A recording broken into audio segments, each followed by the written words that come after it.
What's going on, you guys? I'm trying to sign in. You are having. I'm trying to go through. I never could find this show.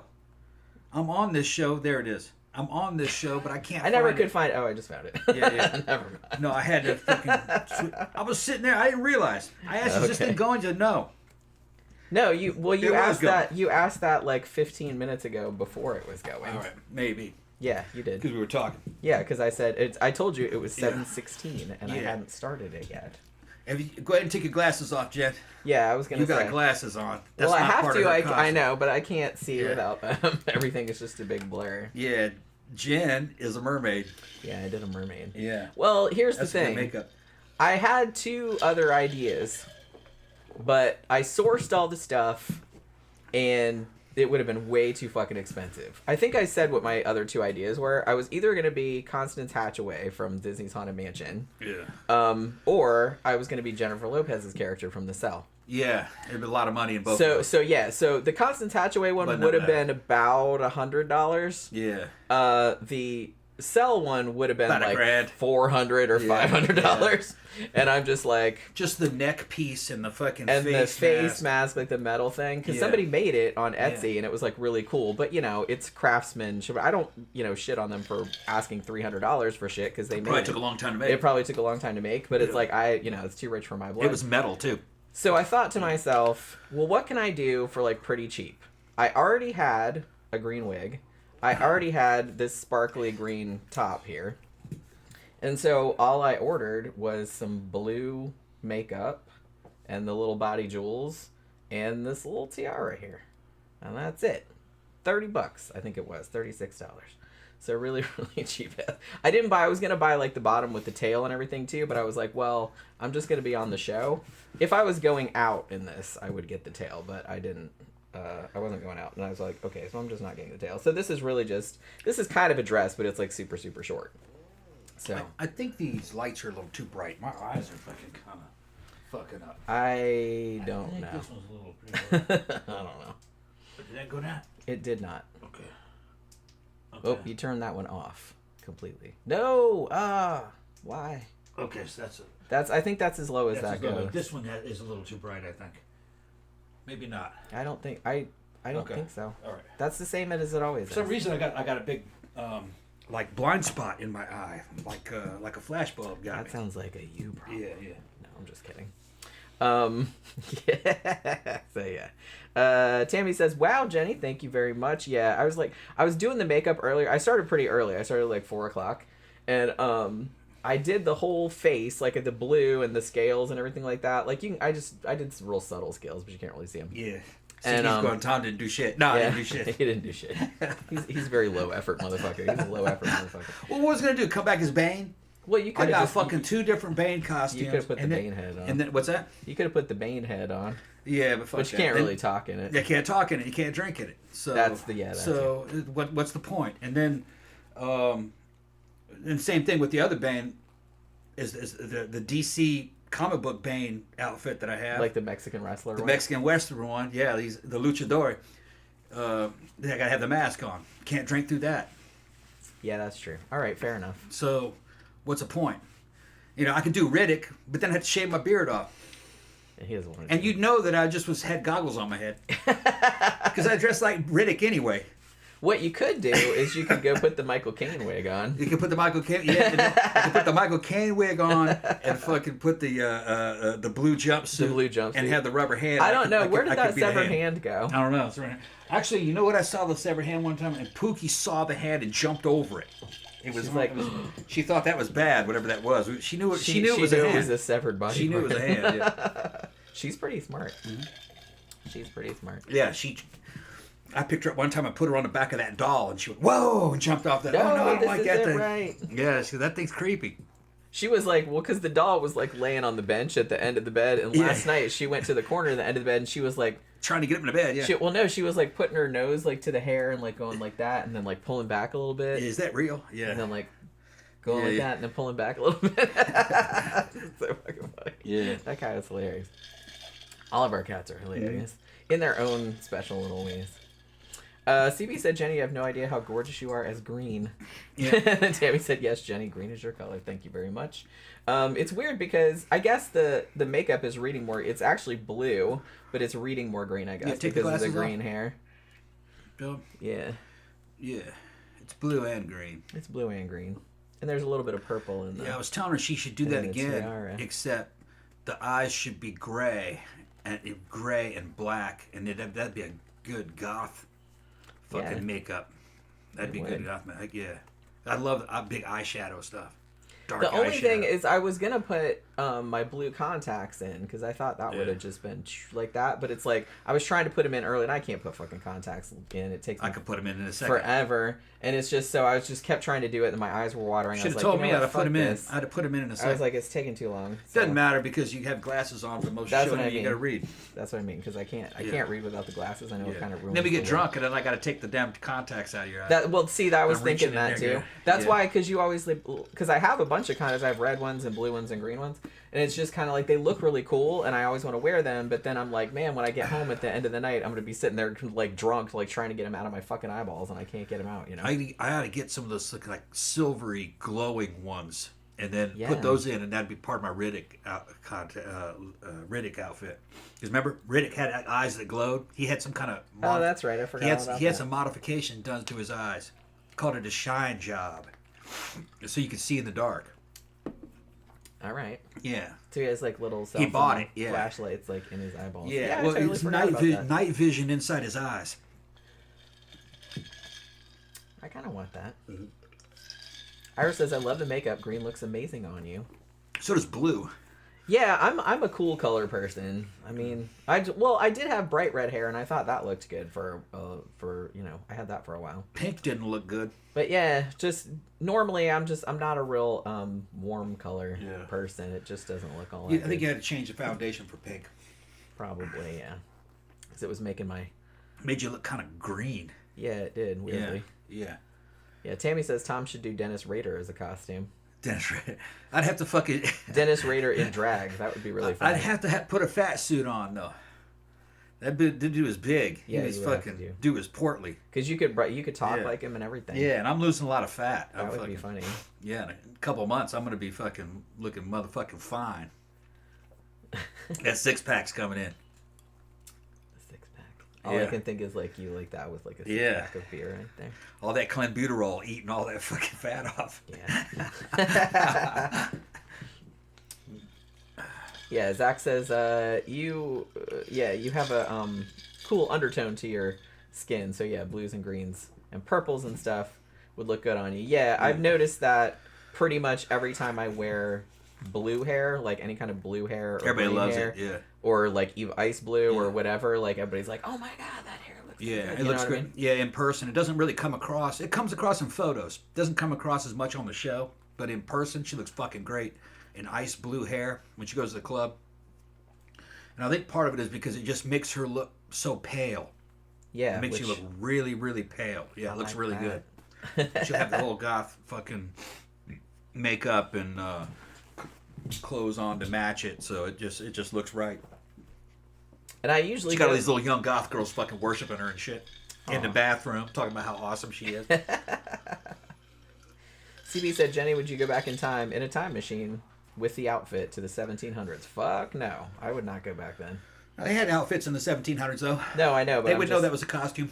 I'm just saying. Yeah, they would think that was plain probably in the 1700s because them bitches had wigs that were 6 feet tall with birds in them and fucking fish bowls and shit. Like a whole ship and all that. A whole ship inside their hair. That's one of my favorite scenes from Amadeus when they go to the wig store for the costume party. Yeah, they have these ridiculous with swans and shit on. I'm just like, that's so fucking awesome. But it's just, I mean, it looks really cool, but it's like all I can think of is like, man, going to a party in that's gonna be really exhausting. That thing probably weighs like 30 pounds. Yeah, there's this weird idea that the 1700s was prudish. It was not. Even in the American colonies. People were open to shit. They were having free love. They were nudism. There was all kinds of weird shit going on in the 1700s. Ben Franklin was a nudist. He was, yeah. You know, he'd sit out and open up all the windows, and he lived on fucking Main Street, and let people walk by. He could see him all. He was sitting there fucking naked in the damn chair. Called it taking an air bath. It's an air bath. Yeah.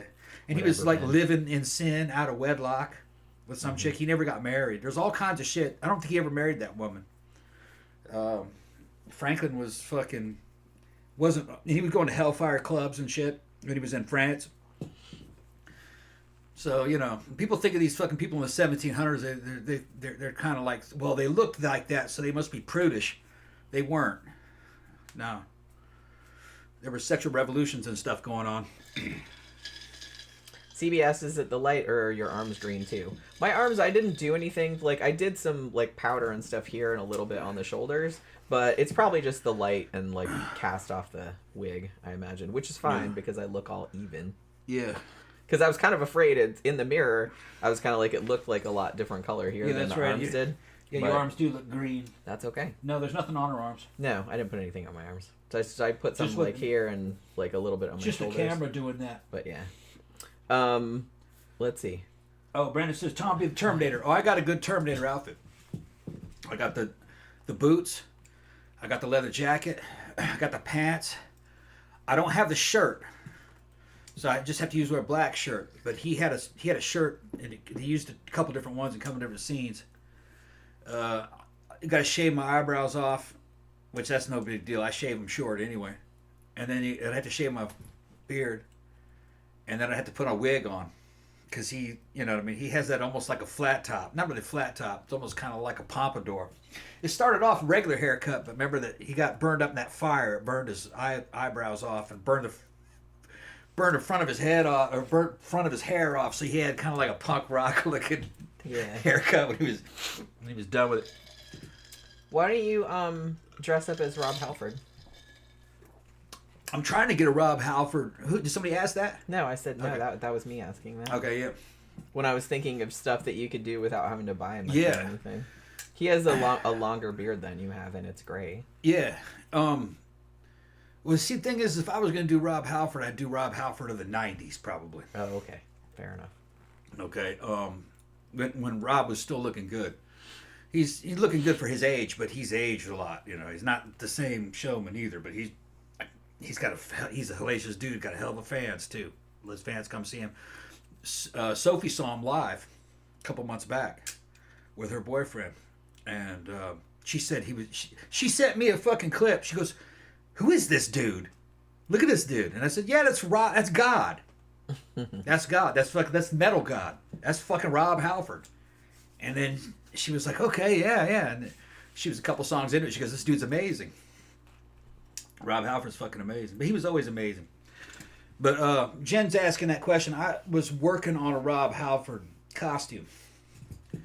The thing is I need that Screaming for Vengeance patch. And I got to find a good vest. A good fucking leather vest. And what I would do is I'd send it to Shauna. You know, Shauna fucking works on vests. I give it to Shauna. Shauna has been on a show before. Shauna is into the leather vest things, and she puts spikes and fucking... She can sew patches on it and shit. And I'd put that Screaming for Vengeance patch on the back. And maybe I'd do a Rob Halford like it was crossed between the 80s and the 90s. You know? And I'd have to make a couple of belts, which I got the leather to do it, but... When you get old, man, you got a lot of shit you got to do. I got cars I got to work on. I got motorcycles I got to work on. I got to change a tire on that fucking Buell Lightning. That rear tire's leaking. Burley asked, have you watched Late Night with the Devil? Yeah. Indeed, we have. It's actually...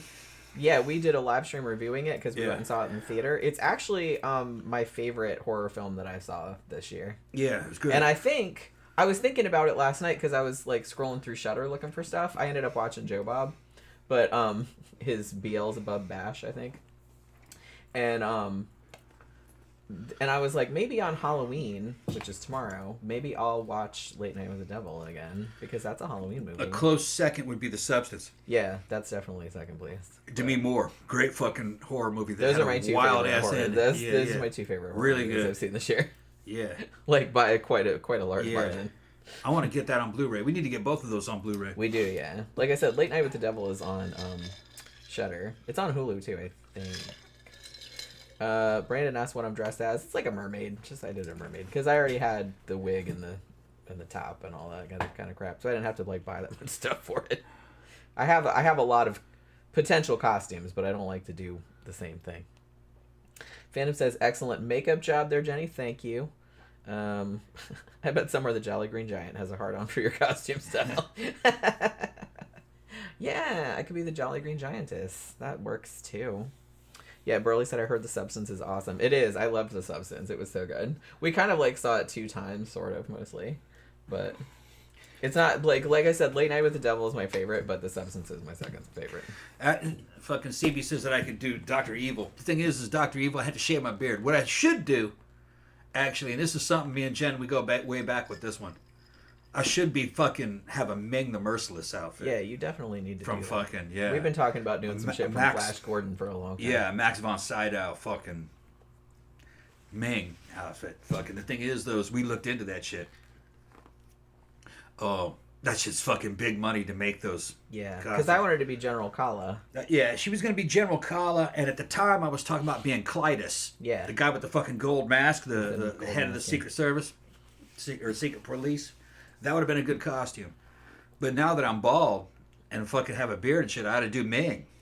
Yeah, I mean, you wouldn't have to do much for that. You do well. He had like pretty like snazzy eye makeup, I think. Yeah, eye makeup. I'd have to add a couple things because he had some whiskers that came out like that, and so I'd have to add that. And then, but the thing is, though, is that the outfits fucking Max is wearing in that movie are fucking absolutely fantastic. They're gorgeous outfits. It's thousands of dollars worth of outfit. I wonder if somebody on Etsy has made that.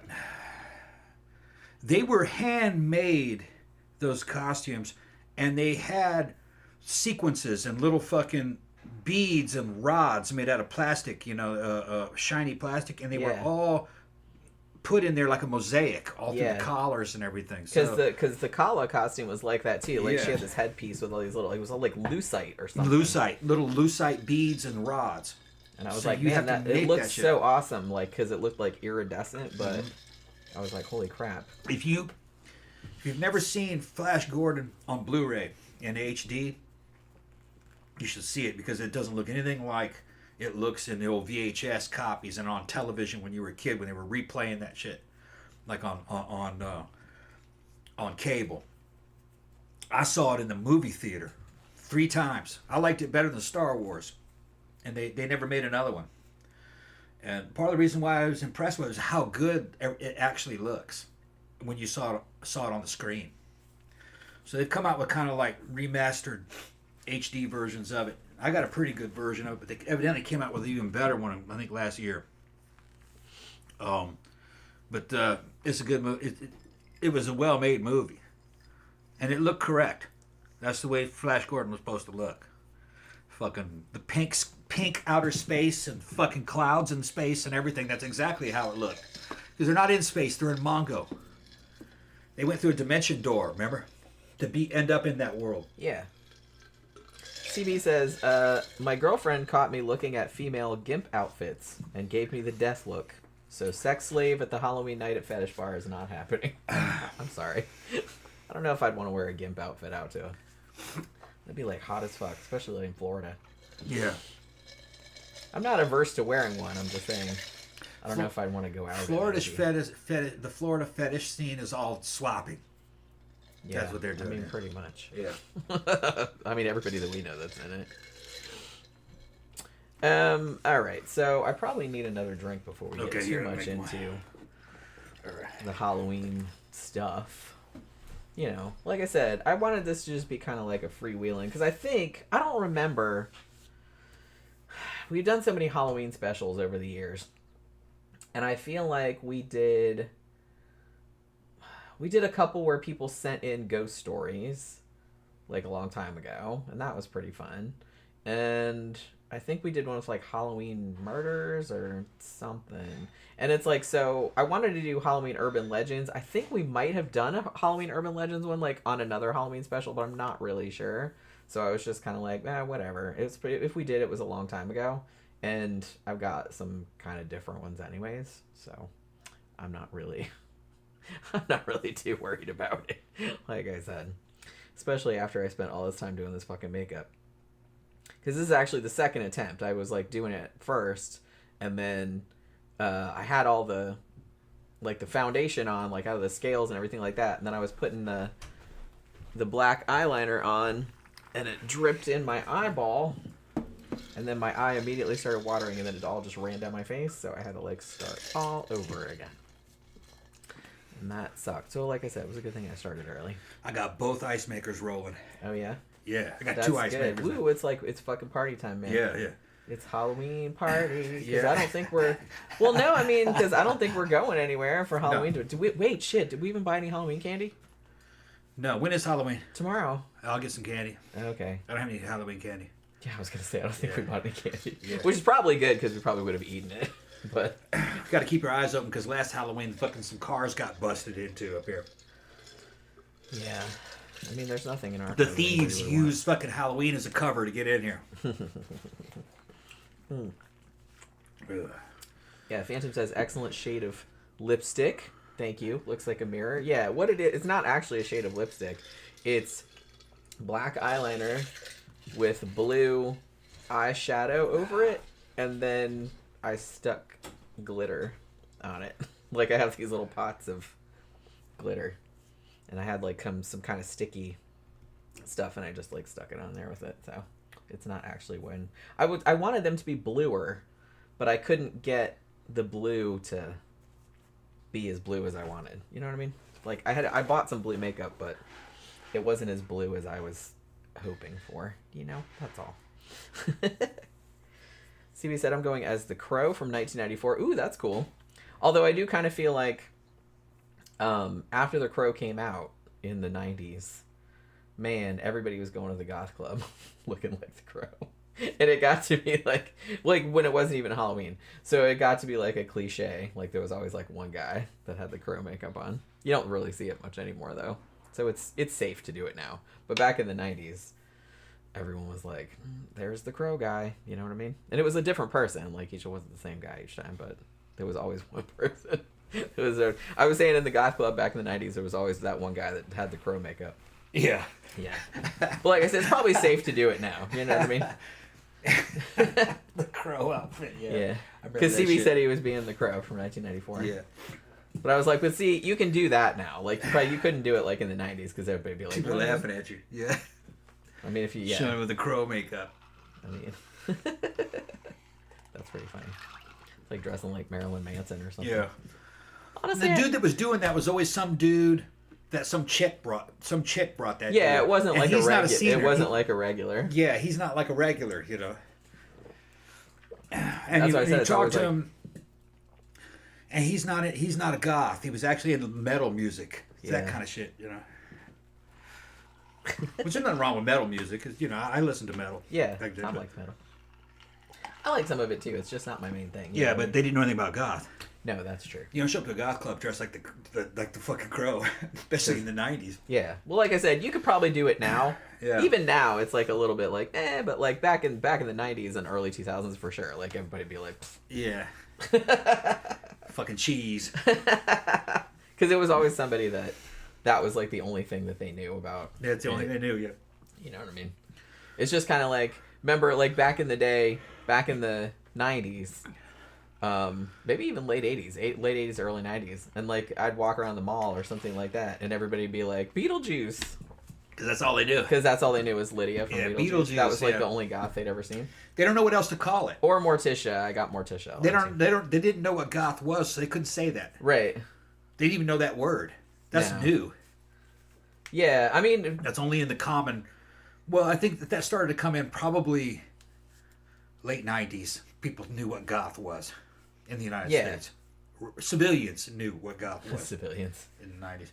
It's very different now than it was. It's a lot different. Real different. Me and Jen were going to the club. I was gothed out like a motherfucker. This was probably about 8 years ago. I'm pumping gas into the car. Jen's in the front seat. And a fucking truck full of fucking contractors. Lawn crew dudes pull up. This is at night.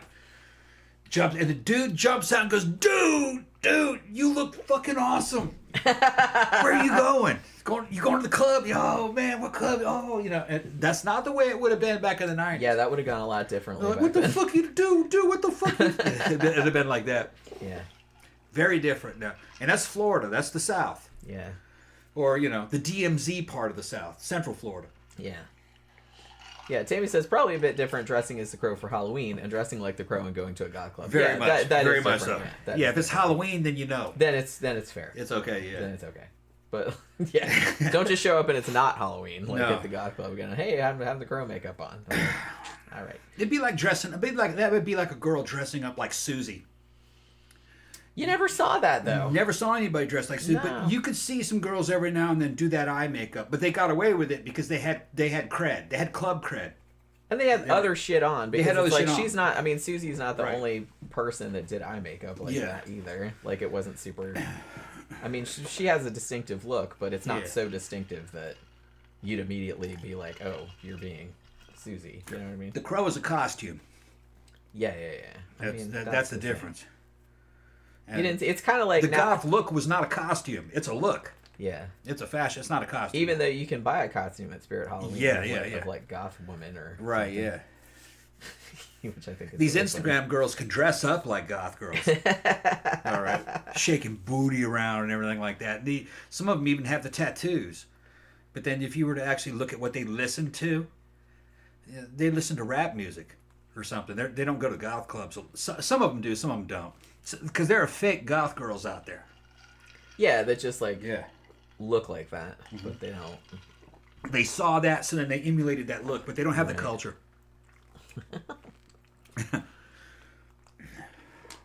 People are giving you costume ideas.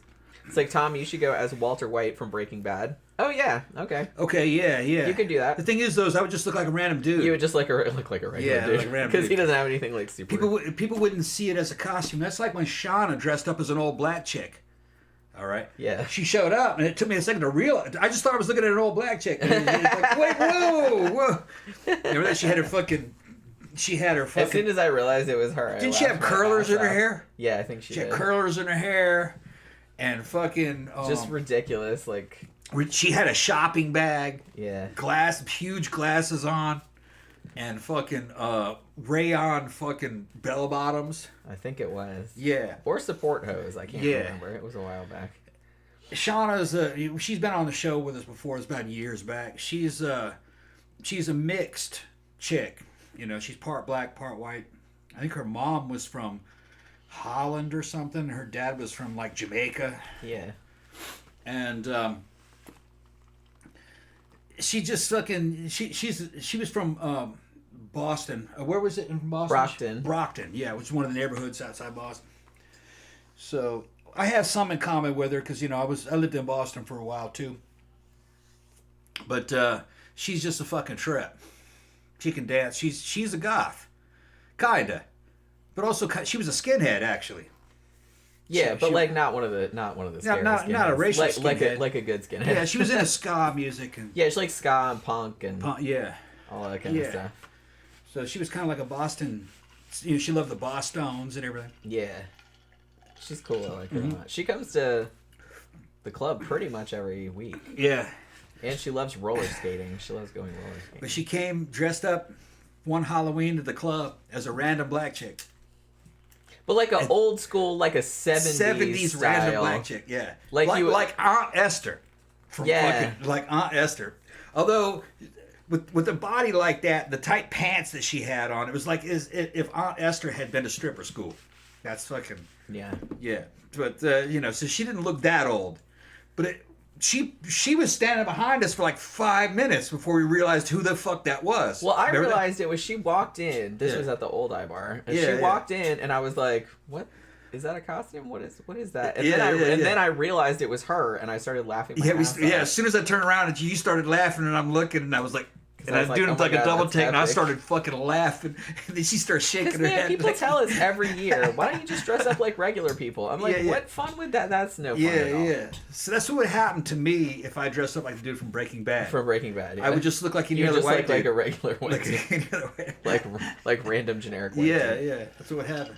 See, and I don't like Halloween, like, I'm gonna dress up as another normal-looking person. It's like, why? I don't really understand the point of that. And I don't like I don't like jokey costumes, like, pun kind of costumes. I hate those. And I don't really like, I don't know, I like just, like, original shit. And I don't like, generally, like, I know I just did generic mermaid, because that's kind of what I had. But I usually like to be something kind of, like, specific. You know what I mean? Like a specific character, like from a movie or something. Another one I was thinking about doing, which, wouldn't be sexy or anything like that. But, that movie, Alice, Sweet Alice? Yeah. Like the raincoat and the mask and the fire. I was thinking about doing that, too. Because that would have been, like, pretty cheap to do. And then, like, just white tights and little black Mary Janes. Yeah. That would be a fucking, quite a fucking callback. It would, yeah. Some people would get it. A lot of people wouldn't get it. But see, as long as some people get it, I'm cool with that. Yeah. Because the people that do get it will be like, oh. Yeah. Because that's what I would do if I saw somebody dressed like that. I'm like, oh. Like, that movie. You know what I mean? That'd be, like, super cool. There's a couple of other ones I was thinking about over the time that I could probably pull off. But I can't recall now which one it was. Different versions of Bane, of course. But then there was, I don't know. I don't remember what the other one was. Oh, and Phantom said you could be Dr. Loomis from Halloween. Donald Pleasance's character. Yeah. Ooh, that would be good. I would also just look like a random white dude in that. Well, I would have to be Michael Myers. Yeah, and then it would make sense. Yeah, then it would make sense, yeah. I could do that. I could be Michael Myers if you want. It's a little cliche again, but if it was like a couple costume, we could be Dr. Loomis and Michael Myers. I'd be down with that. Really, the most logical one actually is fucking Riddick. Yeah. Yeah, is Riddick, because I have about the same proportions as Vin Diesel, just smaller. I'm like a shorter Vin Diesel, but I've looked at him and I go, yeah, that's about my proportions right there. And I just have to shave my beard, and I have most of the clothes from fucking Pitch Dark. Yeah. Or I think Pitch Black. Pitch Black, yeah. Pitch Black. Yeah, that outfit, I have that. That's just my normal street clothes look like that. And motorcycle clothes. So I could easily do that one. The contacts, though, that's what would make the difference. Yeah, you would definitely need that. Because, like I said, I'm not real into just wearing, like, regular-ass clothes. Yeah. And I'm not really opposed to shaving because my beard is only 3 days growth. Yeah. I'm constantly trimming it. It's like 3 days. It's real short. 3 to 5. Sometimes I forget. So I can do it. SideQuest Hero is here. Oh, hey, what's up, SideQuest? Nice How you costume. been, man? And then she says, for a second, I thought you were the Starbucks logo. Well, I am a mermaid, so I guess I could be the Starbucks logo. Yeah. If I had looked, I don't have a tail or anything because I didn't have like. I'm gonna come in here and eat it. He's gonna come in and like just do that with the boobs. You'll get some extra hits. Yeah, you think? Might get a fucking super chat for that. Who knows? Oh, maybe. We'll see. Slasher Fred said that old urban tales about a babysitter who mistakes a real life man for a clown statue. Yeah, I mean, there's all kind of. I didn't want to like cover. Holy crap! It's like Bambi's in the litter box and she's making all kind of noise in there. But I didn't want to do like a lot of the cliche ones, but I mean, some of the ones you got to cover, like poison candy and shit like that. So we'll get into that, but. And I kind of feel like there's a lot of babysitter ones, like urban legends, but not a lot of them are like Halloween specific, you know. Although I did hear one today. I was listening to like one of those creepy channels. I don't remember what the channel it was, but it was like telling a bunch of different like Halloween focused like urban legends, and one of them I'd actually never heard of this one. But it was about, like, a couple of kids, and they were in a costume shop, like, buying their costumes. And there was a dude in there with a pumpkin head, or, like, a pumpkin mask on. And he was just kind of standing there being creepy or whatever, and they're just like, okay, that's a little weird, but it's Halloween, so okay. So then they went home, and then the other friend went back to his house or whatever the fuck.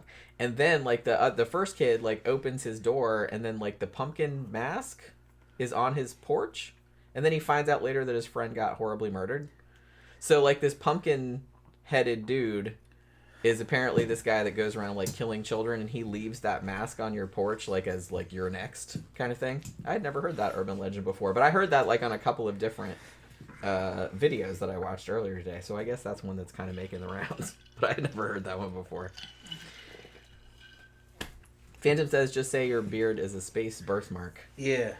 Why are you? I'm just grabbing you, but you guys gotta understand something. You're only seeing from the waist above, the waist up. Because she doesn't have the fucking mermaid tail. Yeah, I didn't buy it. So what she's in, actually, is in a really fucking slutty, fucking skanky party dress that's green that I bought for her. It's shit short as fuck. Booty's hanging out in the back of her. Then she's got these really kind of sexy fucking nylons on. Yeah, I put like some of the type. Yeah. She looks fucking quite cool. Because I said, well, and then like the shit's hiked up. So she's got like a booty shelf coming out in the back. And you know how you guys know how I am when I get drunk and shit. I'm just going like, damn, man, fuck. We were busy all day today. I should have, I should have been in on this. I know you should have. Yeah, I should have. We were busy all day. I mean, we'll work some out. We'll work something. Maybe in the morning. Because I know I'm gonna fucking drink a lot. Yeah, that's true. I'll probably fucking go to sleep as soon as the fucking show. You probably will. Yeah, see, like I said, what happened was I was gonna buy the tail. I had it in the Amazon cart, and then I was just kind of like, well, shit, I'm not going out, and it's like they're just gonna see my top half, so I'm not gonna get the tail. They're gonna see all of it. No, don't. I told you don't. I told you don't. Please don't. You got clothes on. I know, but you got clothes on. I told you not to. It's like it doesn't go with it's not with the whole aesthetic, and it's cute. I just put on the first tights I grabbed. Well, you just like you know what I mean? No, it was good. Okay. It was good. CB said Tom's an ass man. He's an ass man. Well, he's a tits man too. Everything. I like the whole body. Yeah. But he especially likes tits and ass. You know what I mean? So. But yeah, I told you, like, don't show the bottom half. You're gonna get up, go to the restroom anyway. I know, but I'll kind of duck down. Yeah. See, I already thought this. I already fucking thought this shit. I already thought that shit out. You're gonna get up and fucking go to the restroom anyway. I know, I already thought of that too. Yeah. But like. Okay, did you start the show yet? Not really. How long we been talking? About an hour? I don't know. No, we haven't hit 42 minutes, so we're good. Yeah, it's fine. And like I said, it's kind of the Halloween special. We're going to talk about urban legends and stuff. But it's like, just talk about, if we talk about costumes, that's Halloween adjacent, you know what I mean? Yeah. Jenny, I thought you were Sally from Nightmare Before Christmas. She has red hair, though. She has red hair and a whole patchwork thing going on, and so many other things. Like I said, I just went with mermaid because I already had a bunch of green shit.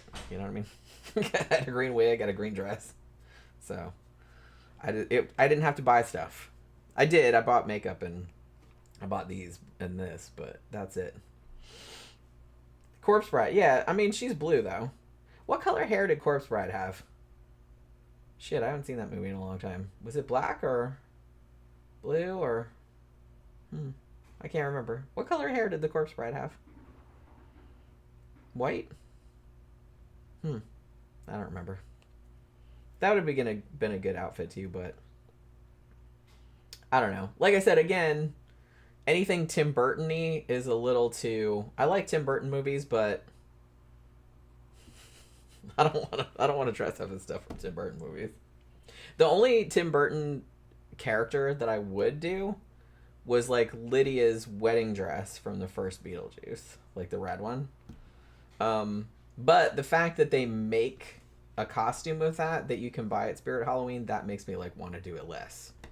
I wanted to do it back before they made it, you could buy one like off the shelf, you know what I mean? The one they have is nice, like it looks like the one in the movie, but I was just kind of like, if they already make a ready-made costume of it, I'm like less enthusiastic about it, because I always kind of want to put it together with my, like, you know, from pieces and have it look like whatever it's supposed to be. So I don't really like just buying one off the shelf, you know what I mean? Yeah, Corpse Bride definitely had blue hair. Yeah, okay. Or was it black? Yeah, see, I can't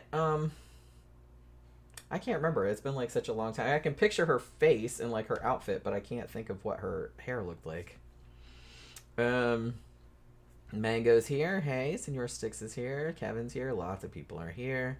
Jenny is a mermaid. Do you hang out at the Black Lagoon? Sure. I mean, the creature. Me and the creature were tight. You know what I mean? I just remembered about the curry, so I had to go down there and put the fucking Thai curry away. Oh, shit. Yeah. That was good, by the way. It was good, real good. We'll get some more tomorrow. Got plenty left. Yeah, might get some after the show. Or, no, maybe we'll have a chicken. I'll put it in the chicken salad refrigerator. sandwich, though. What's that? So maybe we could have a chicken salad sandwich if you got any of that. Out of those. Out of it. Oh, well. Guess we could have a pumpkin donut. We could always run up to the store and go get Not some. in this outfit. Yeah, I can run up there and get This outfit, I'm not. I don't have any pants on. I can run. Yeah, I don't have I any can pants run. on. Senor Six said, Jenny, what if it was sexy Lydia from Beetlejuice or slutty Lydia? See, and that's another thing. I'm not really into... I don't mind, like, sexy costumes, but I'm not really into this whole, hey, let's have a costume, but slutty. Like, slutty Freddy. I'm just like, oh my god, that is so dumb. I hate that. You know what I mean? Even when I was a kid, I was much more into... I always wanted to be a monster. You know what I mean? Like, I know a lot of little girls, it's like, oh, they want to be a princess or whatever the fuck. But it's like, I never wanted to do that. I think the only girly costume I did when I was a kid was Genie. Like, for My Dream of Genie, my mom made it. Yeah, and I saw it look good. And it was actually pretty badass. Yeah. But other than that, I always wanted to be a monster. I always wanted to be ugly. I always wanted to be a witch or, like, a devil or a mummy or something. Like, and 1 year I was a Jawa. My mom made that too. So was I. Yeah, I told him that. He was like, yeah, me too. I was a Jawa. I was fucking Dracula. My mom made me a Dracula costume. It was fucking great. And I was also a fucking a revolutionary 1776 revolutionary soldier with I love that. Tricorder hat and everything, a little little tan leg pants, you know what I mean, with a little fucking socks and shit. I had that. Love that. I had a white bandage tied around my head with a fucking like blood stain on it. Yeah, pretty neat. Yeah, I was trying to remember like all the costumes, but like I said, the only cute back when moms would sew. Yeah, the only my mom used to sew a lot of stuff. Yeah, moms used to sew. But I tried to learn, but I'm hopeless at it. It's a bitch. It is a bitch. I don't have the patience. Yeah. But I can like fix stuff. You know what I mean, if I need to, but that's about the extent of it. Like, I can add a button and shit like that, or hem something, but that's about as far as it goes. But yeah, I think that was the only time when I was a kid that I was, like, a prettier girly costume was Genie. Genie, yeah. You showed me a picture of that. Yeah. Yeah. But other than that, I always wanted to be, like, a monster. Yeah. Because I was, like... How old were you? Maybe about 10? 8, maybe? I don't remember. Maybe 11. I think I was about 11. 11? 10 or 11. Yeah. Because I think that was when... Well, that was definitely when my parents ran the daycare. Because I remember helping them set up the Halloween party. Like, in this, like, gym or whatever. I'm pretty sure you showed me a picture of that. I might have. Either that or you just told me about it. Maybe I just told For some reason, I thought you showed me a picture of that. It was like, I had, like, a little purple... like bikini top, and like my mom made me these poofy like lavender pants, and I had like the little hat, and like it was a Genie outfit. Yeah, like not from Wishmaster, from My Dream of Genie. Senor Stick said Tom can do the slutty costume. See, now that I'd like to see. I do that shit automatically. Every fucking thing. Don't encourage him, because he will just go out in his fucking underwear. Everything I wear is fucking slutty.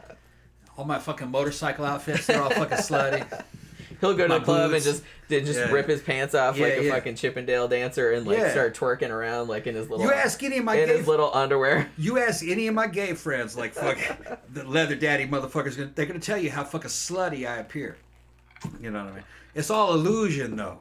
That I'm not that much of a slut. You're my slut. Yeah, there you go.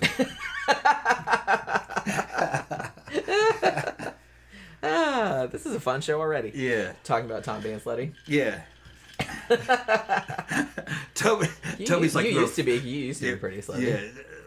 Yeah. Toby would want to talk about fucking slutty. He's talking about homosexual sluttiness. Yeah. I don't think in Toby's world... Sluttiness is sluttiness. Sluttiness with women... It knows no doesn't gender. count, I think. You know what I mean? In him, it's just... Yeah. This is the fucking funny thing, man. We'll be at the club, and fucking me and Toby, we see each other, hey, we start talking and everything, you know, and fucking we're pointing out the dance floor. Toby's fucking, he's the shit. I've known that bitch for fucking what, 20 years? I mean, it's been a long time. Yeah. And then he'll go run off. And I'll turn around and fucking Jenna goes, it's so hot seeing you guys talk to each other. I was like, really? Fucking women and their imaginations, man. Fucking funny. What's wrong with our match? Yeah. You'd be horrified if you knew what was going on in there all the time. It is so hot to see you guys talk together. Fucking like, can you just kiss? Or why are you so awesome? Yeah. Yeah, we were talking about that last Saturday. Or last Friday, rather. If you're new to the show, fucking we mentioned Toby quite a bit. Toby is he's a buddy of mine. He's a leather daddy. He's a biker like me. He's gay as shit. He's a fucking, you wouldn't know it by just looking at him. He's always, do I seem gay? He says, no, of course not. He fucking loves it. Yeah. I fucking go, no, man, you're a fruit, man. I can see you a mile away. You're a fruit. He'd get mad. But the thing is, though, is I was fucking hanging out with him off and on at the club, seeing him at the club all the time for months. Until fucking one time, this is before I met Jen, some chick walked by, her ass was hanging out, you know. We were at the old fucking iBar. And we were waiting in the fucking in the line to the men's room by the front door, and you could see the fucking, you know, the front sidewalk, and a girl goes by there and her ass is fucking hanging out, and I go, look, check it out. And he goes, oh, yeah, I don't care about that. I'm gay. And I was like, you gay? He goes, yeah. You didn't know I was gay? He said, no, I didn't know you were gay. And he goes, thank you. You know. He likes being. And I said, what, you got a problem with being gay? He goes, that's just not me. I mean, it is him. But it is him, but he just doesn't like that image. Yeah. Yeah. He hangs out with straight people and dates black dudes. That's what he does, yeah. He likes fucking real tough fucking black dudes. And he's only shown up with a couple of them. But that's his deal. And that bitch is a size king. All right. Yeah, that dude fucking, we show up to the fucking dance floor. One time, me and Jim were sitting there at the dance floor. He's dancing. Okay. Wearing some tight ass fucking PVC fucking pants. This is about 15 years ago. And these two white girls just sitting there fucking looking at it, drooling. And I'm followed the fucking white girl's eyes, and they go right to his crotch, and that shit was fucking wrapping around the fucking side of his fucking pants. It looked like he had a fucking apple on the end of it. And I go, Jen, look at that motherfucker's package, man. And she's like, damn. I've noticed it before. Damn, yeah, fucking. But that's what he's all about. Yeah. So I learned respect. I was like, damn, dude. CB said, yeah, it's like my friend trying to get my dick in him all the time. It always makes my girlfriend laugh. Yeah, I mean, you know, we're the worst. Yeah. We love that shit. We love that shit. We love gay porn. We love thinking about that kind of stuff. Not all of us, but you know what I mean. I do in particular. But yeah, so... Well, some people are starting to say that me and Tobe fucking look the same. Yeah. He's more flamboyant than me, the shit he wears. He's slightly taller, but... He's taller, but... That's about it. Yeah. Fucking, I heard Aurora goes, man, you're almost kind of like a shorter version of fucking Toby. And I was like, yeah, but straight. You know, then she fucking rolled her eyes. Yeah, right. That's how fucking... Did she really? Yeah. Fucking Aurora. That sounds like something she would do. Yeah, Aurora's fucking smart ass. She's like, yeah, right. Yeah, sure, you're straight. Everybody we know are fucking bunch of smart asses. Well, I mean, yeah, I'm just like a natural smart ass. I can't help it. Yeah. Like my whole family is like that. So yeah. It's just that's the water I swim in. So it's like sometimes I say shit and it's like I don't mean to be mean or anything like that. It's just I'm just being funny. You know what I mean? It's like I'm not. Sticks is saying I got many stories. Yeah, you do. Yeah. Hi, Desert is here. Happy Halloween, everyone. Yeah, happy Halloween. Jen, you look great. Thank you very much. It's my last minute mermaid costume. Yeah. So, you know, not last minute, but last 5 minutes maybe. In case, I'm going to fucking find a Toby picture. Senior 6 says, is this going to be the Halloween show? Yeah, I mean, this is the Halloween show. Because we don't normally stream on Thursdays, and I don't want to have to do a costume again. And we will probably be giving out candy tomorrow That's night. Toe. We'll probably be getting out candy tomorrow night. If we got to go buy some candy first. So. Let's see. Where was that one with him and that bike? I don't know. There it is. I don't know. I don't look through your shit. So. Yeah, that's Toe. That's what I'm talking about. Senior 6 said that is very manly. Yeah. He is very manly. Man, his hair is like so long.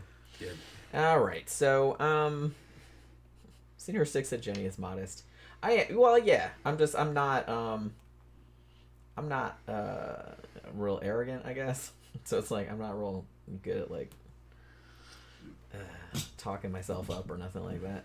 I'm just not comfortable doing that, you know.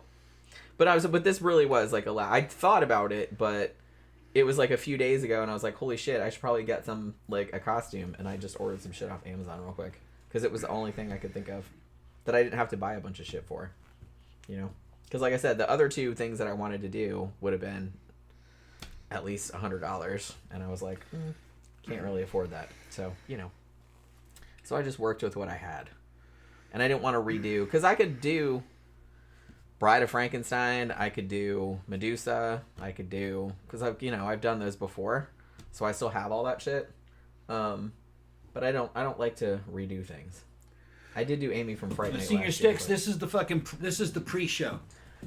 This isn't the fucking normal Halloween show. We're gonna do it right now. Well, right now. We're right Yeah. after I go to the bathroom. Yeah, a lot of time. Go ahead and go. Okay, Go ahead and so go. see, I'm just Go gonna ahead and go. don't. Yeah, saw that shit. The fucking Don't. yeah. You fucked it up. The I was trying to get away before you. no. I should have fucking pulled that shit over here and pulled that over there. But no, we're gonna do the show here in a minute. If you guys have been with us for a long time, the show's been fucking running forever. I think it might be coming up on 10 years. We used to do an hour of pre-show, just warm up, talking to the, talking to our people and our regulars, and just kind of fucking easing into the topic. So she's got some shit all lined up. Let me see what I got here. Let's see what this first one is. Hold on, my old ass got to get it. Okay, Halloween urban legends. That's what this is going to be about. All right.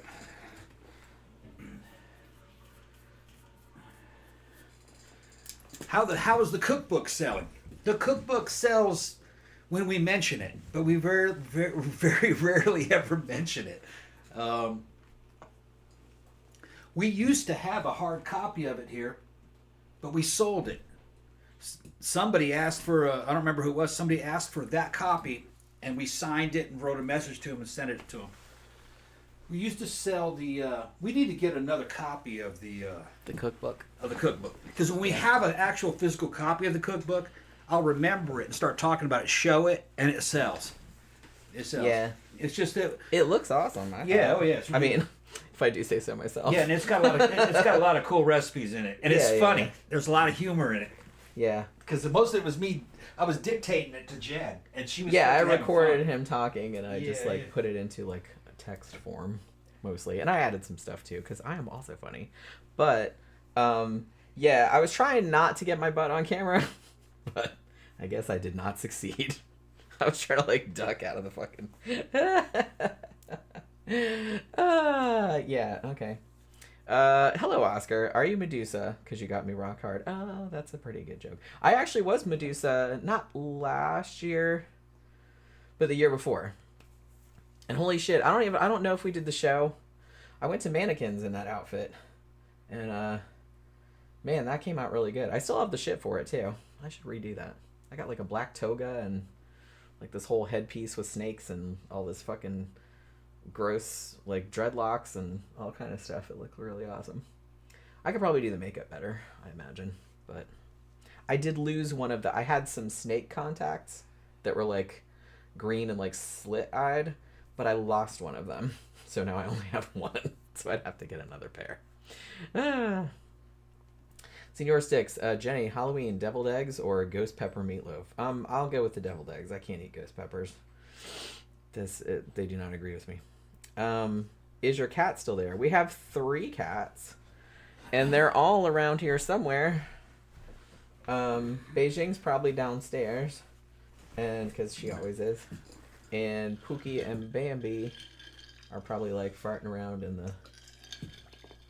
the living room.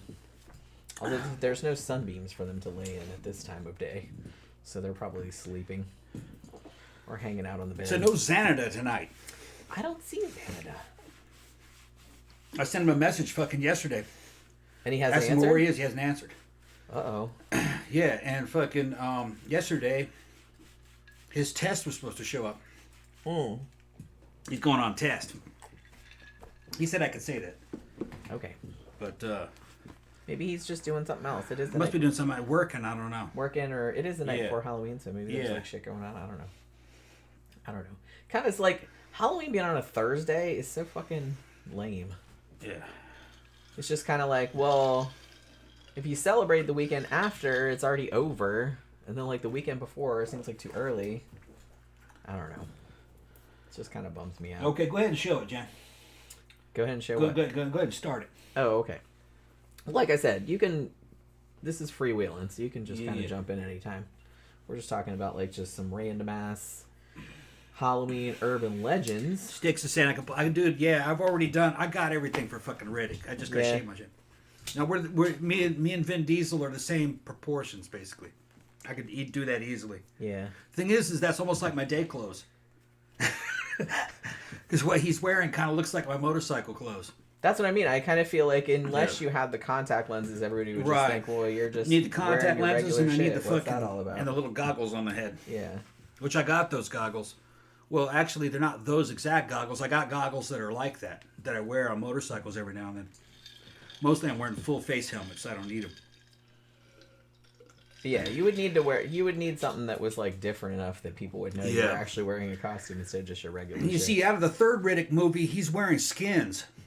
It looks like he's got some animal skins that he found on an alien planet. And so that costume, I don't think looks quite as good. I like the one from Perfect Dark. Isn't it called Perfect Dark? I think it was called Perfect Dark, the very first one. I don't know what you're talking about. The first Riddick movie, I think, was called Perfect Dark. I thought it was called Pitch Black. Pitch Black, that's what it was. Pitch Black. I don't know where you got that from. Getting the Perfect Dark from a fucking video game. Oh, okay. Yeah. That's a Yeah. I thought that was an anime. Mm. Okay. You just saying all kind of stuff, and I'm just like, I say whatever I want to what say. the hell are you talking I'm about? drinking. I say whatever I want to say. Well, I know you do, but then everyone else is just like, what? It takes what are you me a talking minute about? to recalibrate. Gilded Age Phoenix said Tom needs to go as Freddie Mercury. Yeah, Or George Michael, one I of gotta those get the teeth. Nah, fucking, I would never look fucking like Freddie Mercury. He was tall and skinny, kind of skinny fat a little bit. Wouldn't work on me. George Michael, I'd be closer. I'd have to fucking get the pompadour haircut, the fucking blonde, and the fucking. I think it would be much funnier if you were George Michael from the Wham era. Yeah. When he had those like tiny Dayglow shorts. Yeah. That would have been fucking awesome. With those big baggy shirts. Yeah. Like, Wasn't he hanging out sucking dicks at the fucking park? he was, yeah. I think. Did they catch him doing that? Something like that. Whatever. He was like in the fucking No park shame. restroom sucking dicks. I mean, it happens. You never know. Anything could happen, right? That's what I mean. You never know. You're just in a public bathroom at a park, and you know what? Where's Zach? Yeah, I kind of want to say I don't know. I haven't seen Zach. Is Zach fucking He was here earlier, He was here but earlier? I don't know where he's Zach, have you ever gone to the fucking park and accidentally like tripped and fell down and sucked a dick on your way down? I know that some motherfuckers Oh, no. fell down and something goes up in their booty. I mean, you know. You know, like It happens I all the fell. time. It Yeah. happens all the time. I thought that maybe there might be a situation where you could fall. I was hanging and some suck a dick. wallpaper, and I Yeah. fell off the ladder. Yeah, I went up a ladder and I fell and landed on that shampoo bottle and it went up in there. Yeah. I told you my sister used to do billing for a GI clinic, and she's like, you would not believe how much stuff What goes was up up in people's there? butts, and Yeah, the funny pig. fucking stories they tell to justify. Zach says my mouth is magnetized to cock, so of course it happens. Zach, hell yeah. Hell yeah. Zach falls and gets pulled to it. Yeah. Gets pulled to it and it pops right in. Yeah. Oh my god. Yeah. Old bathhouse Zach. Bathhouse Zach. I love you, Zach. Make a video next time you go to the bathhouse. Yeah, we want to see it. You know, see that shit. I mean, maybe. I'll get you and the other guy to sign a consent form. We'll put that up. Put that up. We'll put that up on fucking our mini vids. Oh my god. Yeah. Bathhouse Zach. High Desert says, Tom strikes me as someone who would win a most tasteless costume contest. Well, I don't know about that. No, I'm a fucking sharp dresser. I'm a sharp dresser. Yeah, he wouldn't do anything like super tacky or anything like that. No. They're only seeing me on the show. They haven't seen all the other shit that I've done. So would you ever dress up as a dead celebrity? If the costume looked really good. Yeah. You could do like Elvis from Bubba Hotep. Oh, yeah. Ooh. Yeah. You could Just do try Elvis from Bubba Hotep, and then I could be the mummy. Yeah. I could be Bubba Hotep. Yeah, but I had to put a wig on. I know, but that's okay. You can get like an Elvis wig. But Really? you see, you would be like Elvis, but Bruce Campbell as Elvis, and then I could be the mummy. I could do Lex Luthor. Oh, there you go. Yeah. There you go. Yeah. I like that. Just to idea. pick which one. Yeah. Now I kind of want to be Bubba Hotep. If I was about 3 feet Shit. taller, I could fucking be Kingpin. And I'd fucking just put a fat suit on. Yeah. That would be good. Let's see. I could do THX 1138. Just get a white fucking jumpsuit and the fucking... Yeah. Not a jumpsuit, but a little white suit. Yeah. Gilded Age Phoenix said John Waters is another costume idea. Yeah, I mean, John Waters is like pretty skinny. So I don't think that would work out. But he has a very specific... Yeah, you'd have to be kind of like skinny and sort of like tall, like not jacked to do that. Zach says you don't even want to know what his ass does. I guess it's like we a don't wanna black know what hole. his ass It's got does? infinite gravitational pull. It's like a black hole. Yeah. Like shit's like... Yeah, that shit orbiting is around. swallowing millions of suns. It's a supermassive black hole in the center of the galaxy. What if your ass was a supermassive black hole? Yeah, not even light can escape its pull. Oh shit, man.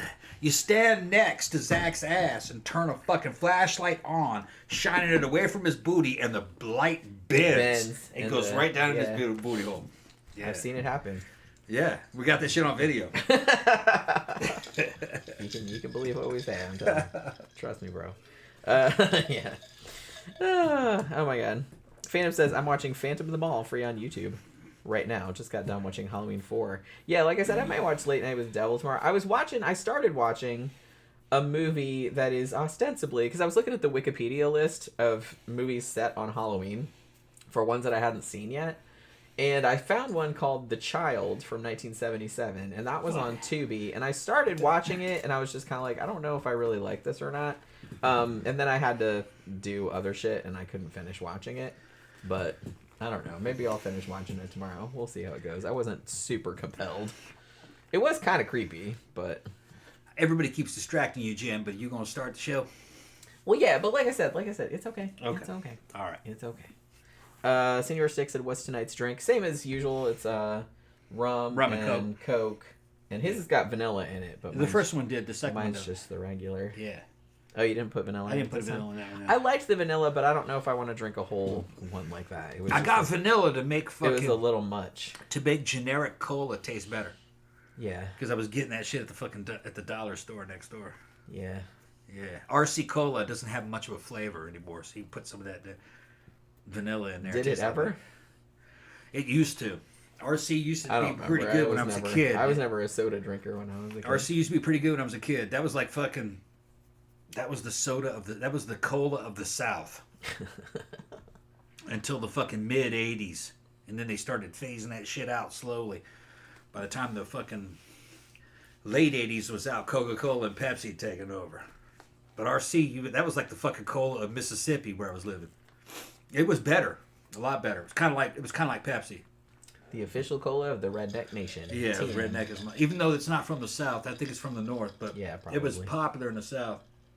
Burley says, I saw that M. Night Shyamalan movie, Trap. It kind of sucked. Yeah, honestly, I saw the trailer, and I was like, I didn't really like... And I saw that it was on... I think it's on Hulu or something like that. I was like, maybe I'll get around to watch. I don't even watch the... What was the last one he did? Old? Like, about those people that washed up on the beach and they started aging really fast? I don't know. Like, I didn't see that one either. Like, I kind of feel like... Like I said, I liked some of his movies, but it seemed like diminishing returns, like, after a time, you know what I mean?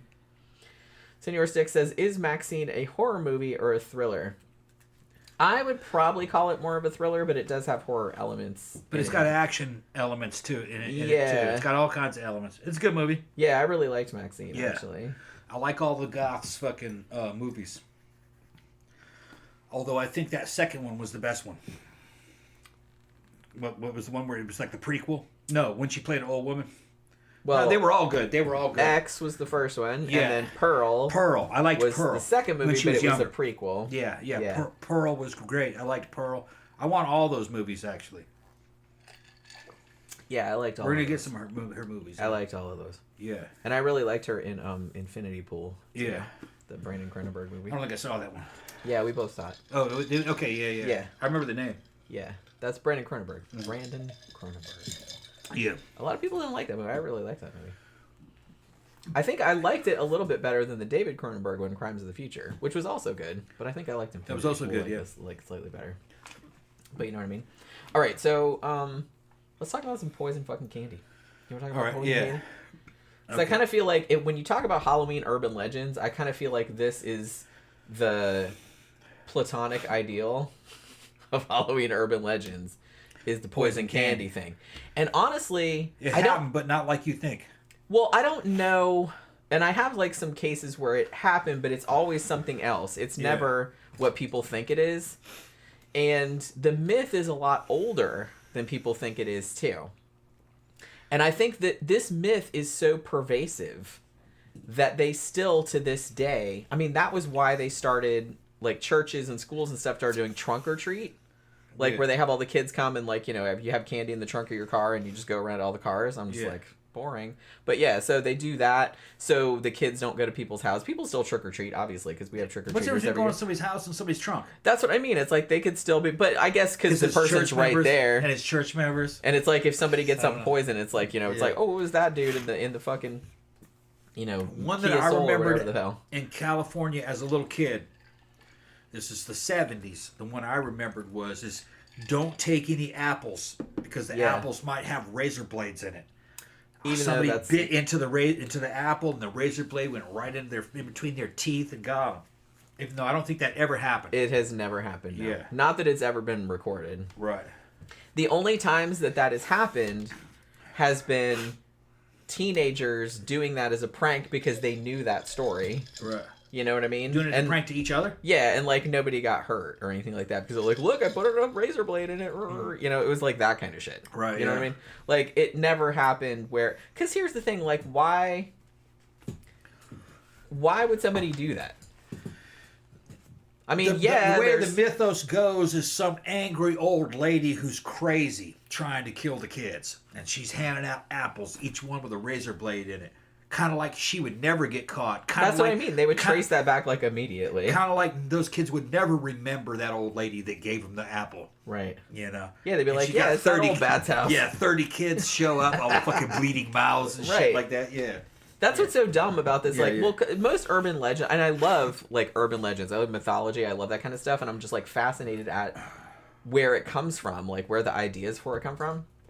And the thing about a lot of urban legends, though, it's like if you think about it for 5 minutes, it makes absolutely no sense. Like, why would a random ass person just put a bunch of like needles or poison or whatever in candy and give it out to random kids? And then, like I said, not only would they be caught like pretty much immediately because they could trace it, especially nowadays, but it's just kind of like, what would be the motivation? Phoenix points it out, the bottom one. They showed a kid going to the hospital with a razor blade in his mouth in Halloween 2. Yeah, that's right. And I think that helped fucking perpetuate that fucking story. Yeah, because that was a thing before that. It was the thing before that, and then that perpetuated. But yeah, it kept it up because people saw it in the movie. Yeah. You know? Yeah, and it was quite of a visual scene. I remember the kid fucking he had a rag over his head, over his face, he was bleeding and shit. Yeah. And then they pull it away, and there's a razor blade stuck in. Yeah, if I remember correctly, it's been a long time since I've seen that. Oh, and Phantom said there was a scene like that in Night of the Demons too, which I totally forgot about. Yeah, well, like I said, it's been an urban legend for a long time, like especially the razor blades and the apple thing. But as Tammy points out, you would be able to see the slit, yeah, and you'd be like, yeah, I'm not eating that. Yeah. Most people, I kind of feel like, wouldn't eat an apple from somebody's house anyways, or at least you would cut it up. I would. It's just kind of like those weirdos that give you like popcorn balls and shit like that. There was always one, like in one neighborhood. You always had like one person that gave you pop. Well, I never got apples ever, but I did get a popcorn ball one time. There was always one weirdo that gave you popcorn balls, and then there was always one weirdo that gave it like this old man in our neighborhood that would give everybody just pennies, but like not just like 5 pennies each. I'm just like, woo, thanks, man. I'm sure back when you were a kid, this would like really buy you something. This could buy you a car back when you was young. But it's like, you can't get jack shit with this anymore. Just save that up. You'll be able to buy a house. You know what I mean? You don't eat all that avocado toast. But yes.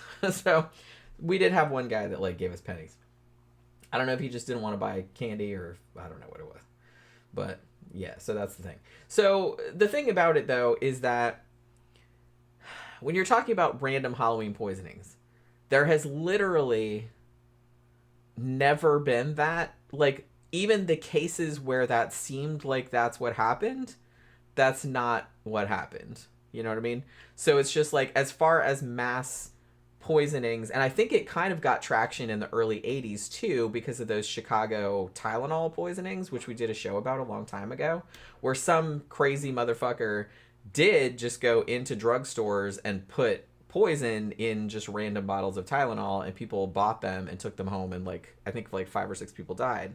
And so it does happen, but the fact that nowadays, like on Halloween, like hospitals and all this other stuff would be like, hey, bring your candy and we'll x-ray it to make sure there's nothing in there. I think this could be incorrect, but I think the only time that anything has ever been found, I think there was a hospital in Maryland back in the 80s that found one candy bar that had like a needle in it. And that was it. Like, of all of the, I don't think I've ever heard of anything else like that wouldn't kill you.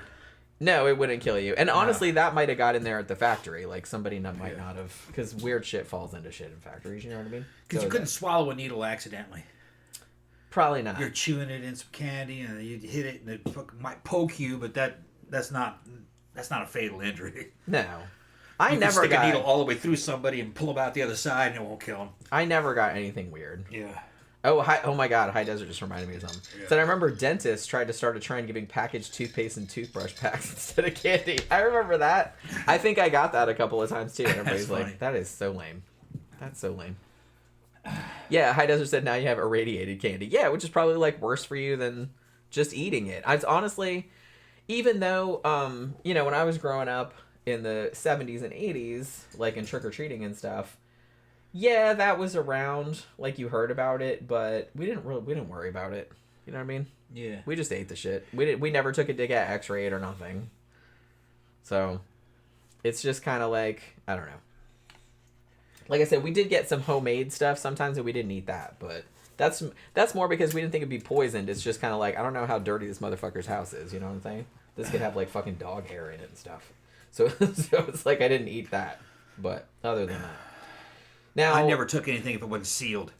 Yeah, that's right, but that's probably smart. And that's all they handed out. Right. And this is back when I was fucking in the 70s as a little kid, going through California, fucking everywhere, Mississippi.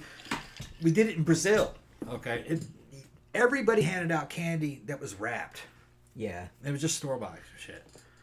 There wasn't anything homemade. You don't know what that inside that house. That person might be nasty as shit. You don't. Yeah, they might be like one of those weird people on hoarders or something. Yeah, you don't know. Like in the, their kitchen might be full of roaches. Yeah, but they just, if I've never been to your house, I ain't eating anything you give me. It's like if you made it in your house, I'm like, I gotta see how you live. Yeah, it's like, I don't know what your house looks like. Because there's some pretty normal people. And once I went to their house, I was like, fuck. God damn, this place is filthy. Yeah. So that was more, I wasn't worried about getting poisoned. I was just kind of like, I don't know how dirty their house is. So I don't want to eat anything like that was produced in there. But like I said, growing up, I hardly ever. I think I remember getting popcorn balls a couple of times, but that somebody made, and we just threw them out. But it's like, other than that, I never got apples. I never got homemade shit. Like Yeah, it was always just regular candy. Yeah. I don't think I ever got a popcorn like in ball. packages. I remember popcorn balls, but I Yeah. never got one. Now I kind of want a popcorn ball. That's Yeah. good. Candied popcorn. Yeah. They're red or green or something. Well, these were just like caramel corn. Caramel ones? Like, you know what I mean? Because, fall. Yeah. So. Yeah, I think I only saw it from Halloween. Yeah. Not Halloween, Christmas. They were like red and green. That's what I remember. Because they had that for Christmas too. Yeah, you make them for Christmas also. But yeah, I've seen the Christmas ones that they like make with like that are red and green and stuff. No, I'll take a fucking candied apple if I know where it came from. Mm-hmm. Like friends made it or something. Hell yeah. And I've been to their house. Fucking right. Or caramel apple is even caramel apple or candy apple. Love that shit. I like to just say fuck it. Slice the apple into wedges and give me a bowl of caramel. That's even better. It's even better. It's easier to just eat it like that. That's for sure. Yeah. It's easier to eat like that. Caramel apples. Maybe that's what we should get tomorrow. That would put me in the Halloween mood, wouldn't it? You want some? That does sound. I can work that out. That does sound kind of good, doesn't it? I can work that out. I haven't had that in a long time. Senior 6 said candied roaches count as candy. No. I mean, no. No. Yeah, like I said. Do not eat bugs. Fuck bugs. Eating bugs, that's a communist thing. If you look at the people that eat bugs, and countries that eat bugs, they're all fucking prior communists because the bitches were starving. Like Thailand and shit like that. Even though they didn't originally eat bugs. You have a bunch of... I know Thai chefs that fucking see insects on the menu and they get pissed off because that is not traditional to Thailand. They didn't eat that until they got poor. They eat chicken and pork just like everybody else. That kind of stuff. Beef. Eat bugs. Senior 6 said, your mother didn't make Halloween candy, like caramel apples and stuff. We did, but we made it to eat ourselves. Yeah, you eat it, yeah. We wouldn't give it out. Didn't give it out, no. No, we just bought candy. Yeah. Like, we just bought little Snickers bars and shit like that to give out, like a regular person. Bitch, I make ice cream. I made ice cream fucking the other day. He made mint chocolate chip ice cream last night. Hell yeah, and it was good. In the ice cream maker. Yeah, the mint came out of the garden. That's right. Yeah, so it was like fresh mint right out of the garden. I dyed it green a little bit. Yeah. Used it in the ice in the So it in the was ice cream slightly maker. green, yeah. And then I used a It was good. Used a Hershey's semi-sweet chocolate bar. Fucking busted that up and put it in there. Shit was fucking good. That's the first time I ever made ice cream from scratch. Yeah. I mean, we made eggnog ice cream, but that's just pouring eggnog in there. Pouring eggnog in there. So I'm going to get off into ice cream, custard-based ice creams with eggs and stuff that you got to pre-cook first. I'm going to do that. I'm going to do them all. We're going to have some ice cream. Hell yeah. Yeah. I enjoyed We'll just start like getting fat. I enjoyed making it. I enjoyed making it. It's expensive, but it's okay. Well, I mean, if you like decide on a flavor and that one involved cream. Yeah. But there are other ones that can involve half and half. That's a lot cheaper. And then half and half with eggs as a thickener is also. We're just gonna try them all. They have gelato, which has very little milk in it. Sometimes it might even not have any in certain recipes. So you know what I mean. Fucking, there's a lot of different ones I can try. But let's get back on the show. High Desert said, did anyone get religious tracts instead of candy? Yeah. Every night, like the Jack Chick. Yeah. The thing is, when I was a kid, we loved those. They're so funny. Yeah, I still have a Halloween one around here somewhere that I saved. There's no accounting for taste, you know. I think it's called Boo. When you're a kid in the 70s, you know what I mean, they gave you a comic book, and the shit was scary. Because every one of those chick tracks was fucking scary to me. They involved fucking demonic possession, fucking the Antichrist. Some of it was just like warnings against things like dating or whatever. But it was like something out of fucking the Twilight Zone. You know, we get those things. We didn't think any of that was real. We just liked it. Well, no, I didn't either. No. We were little kids. We knew they were full of shit. We thought they were hilarious. Yeah, you full of shit. Oh, that's scary. Yeah. Ooh, the devil. Well, yeah, because, like, even in the fucking 80s, like, 70s and 80s, we were little kids. Like, you get those Jack Chick tracks or something like that, and you had done Halloween. You knew about Dungeons and Dragons. You're like, he doesn't know what he's fucking talking about. What the hell? It's like this. Well, even when I was a little kid before we had done that stuff, because I saw the old ones. Yeah. And We laughed at them back then. Yeah. And we were like in 3rd and 4th grade. We were going, oh, wow. Oh, yeah, okay. You know what I mean? But then we immediately would, like, forget about it. Because you're 4th grade. Yeah. You know, you can't retain anything for very long. High Desert said some of those chick tracks are collectibles now. I wonder if the Halloween one is, because I have it somewhere. I don't remember where it is, but I know I think it's in a box in that closet in there. Yeah. Chick tracks were cool, man. I liked them. They're fucking scary. I just saved the Halloween one because I thought it was funny. I don't know if somebody gave it to me. Maybe somebody did give it to me in a trick-or-treat bag, and I kept it all this time. I don't remember where I got it from. It was a long time ago because I've had it for forever. It's still in pretty good shape, if I remember correctly. Maybe I should look on eBay, see how much like that's going for these days. Probably sell that for like $5 million. No, I'm just kidding. They're worth something, though. They probably are. Yeah. It's like Jack Chick would draw kids going to hell. He was a trip. Yeah. Yeah, it's like... Yeah. We liked them. I mean, they are funny. We liked them. We didn't... It's funny that somebody would take that seriously. Yeah. We thought it was like Twilight Zone. As he apparently was. Yeah. We grew up watching Twilight Zone, guess. too, you know. Like, so we just thought it was like something else. Wow. Yeah. We didn't really take it seriously. Well, no, nobody did, except for him, apparently. Yeah, right, yeah. You know what I mean? He apparently thought that shit was real. Yeah. I don't know. Yeah, we just read that shit and go, do-do-do-do-do-do. Yeah. Wow. Woo, yeah. Yeah, woo, that's weird shit. It's like pretty weird. Yeah. But yeah, so, but like I was saying, the whole poison candy thing, it actually goes back like a lot farther in time than I thought it did. These urban legends started like right around the time of the Industrial Revolution. And they think that it was because, you know, that was kind of a big deal, like culturally, right? So it's just kind of like, well, we were transitioning from a culture where people would make stuff at home or just buy it at general stores or whatever, and they knew who made it, to these big factories like making things like on an assembly line, and people were maybe not super comfortable with that because they weren't used to that idea yet.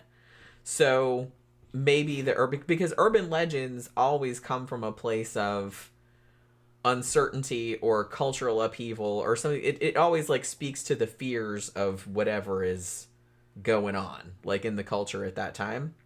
Like you can tell a lot. That's why I find them interesting, because you can always tell what people were afraid of, like what their anxieties were, by what urban legends like gained traction in that time period. So these kind of stories started coming out around the Industrial Revolution. So much so that they actually did do, like in the early, like the late 1800s, early 1900s, they had something called the U.S. Bureau of Chemistry and like some different like state agencies and stuff. And they got together and tested a bunch of candy because everyone was freaking out about, oh, it's adulterated with poison, right? And so they tested all this stuff.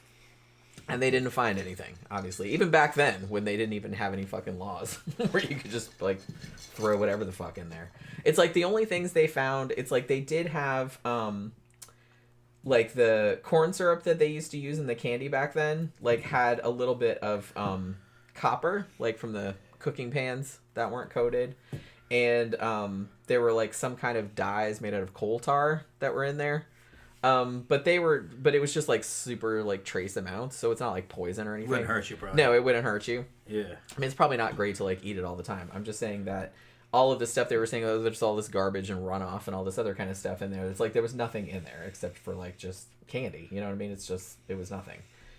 So I kind of feel like, so they go back that far. And then it seemed like they kind of went fallow for a little while, but then like in the 60s and 70s, you know, because there was so much cultural upheaval, they kind of became prevalent again, those candy poisoning things. Because I kind of feel like 60s and 70s, that was right around the time that, you know, the satanic panic first started to take root. You know, so there was all those movies in the late 60s, early 70s about Satanists and shit. So it was that kind of stuff. I kind of feel like there was just a lot of cultural upheaval in general. You know, women were leaving and like, you know, getting into the workplace and all this other stuff. So I kind of feel like people would be like, oh, well, mom's not home now to like make sure that these kids aren't getting poisoned. So, and we don't know our neighbors as well as we used to back in the good old days. So I kind of feel like that's maybe where the beginnings of Gen X. Yeah. So I kind of feel like maybe that's why they started that urban legend started back up again, like right around that time period, because people were uncomfortable with cultural changes that were happening at the time, I guess. And it's like, you know.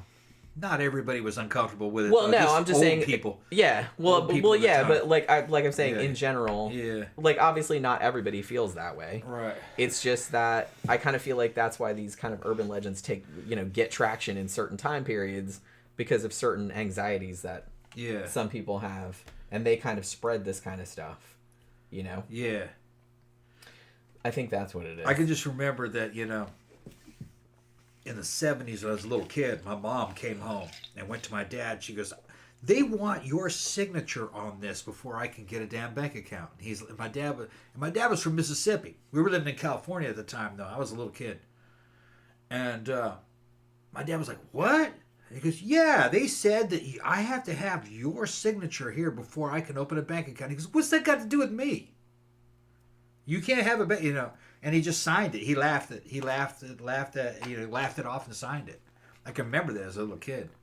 Well, yeah, I mean, women weren't allowed to open their own credit cards or have their own bank accounts in their own name until 1974. Yeah, but our lifetime. The reason why I'm telling the story is because that even dudes like my dad, who were kind of like backwards, thought that was stupid. Thought that was fucking stupid. It is stupid. My dad was from Mississippi, fresh out of the Navy at that time. I mean, I was alive then. What? That's crazy. Yeah, my dad thought that was crazy. It is crazy. And that was back in fucking 75, 76. I was probably 5 or 6 when I got a good memory.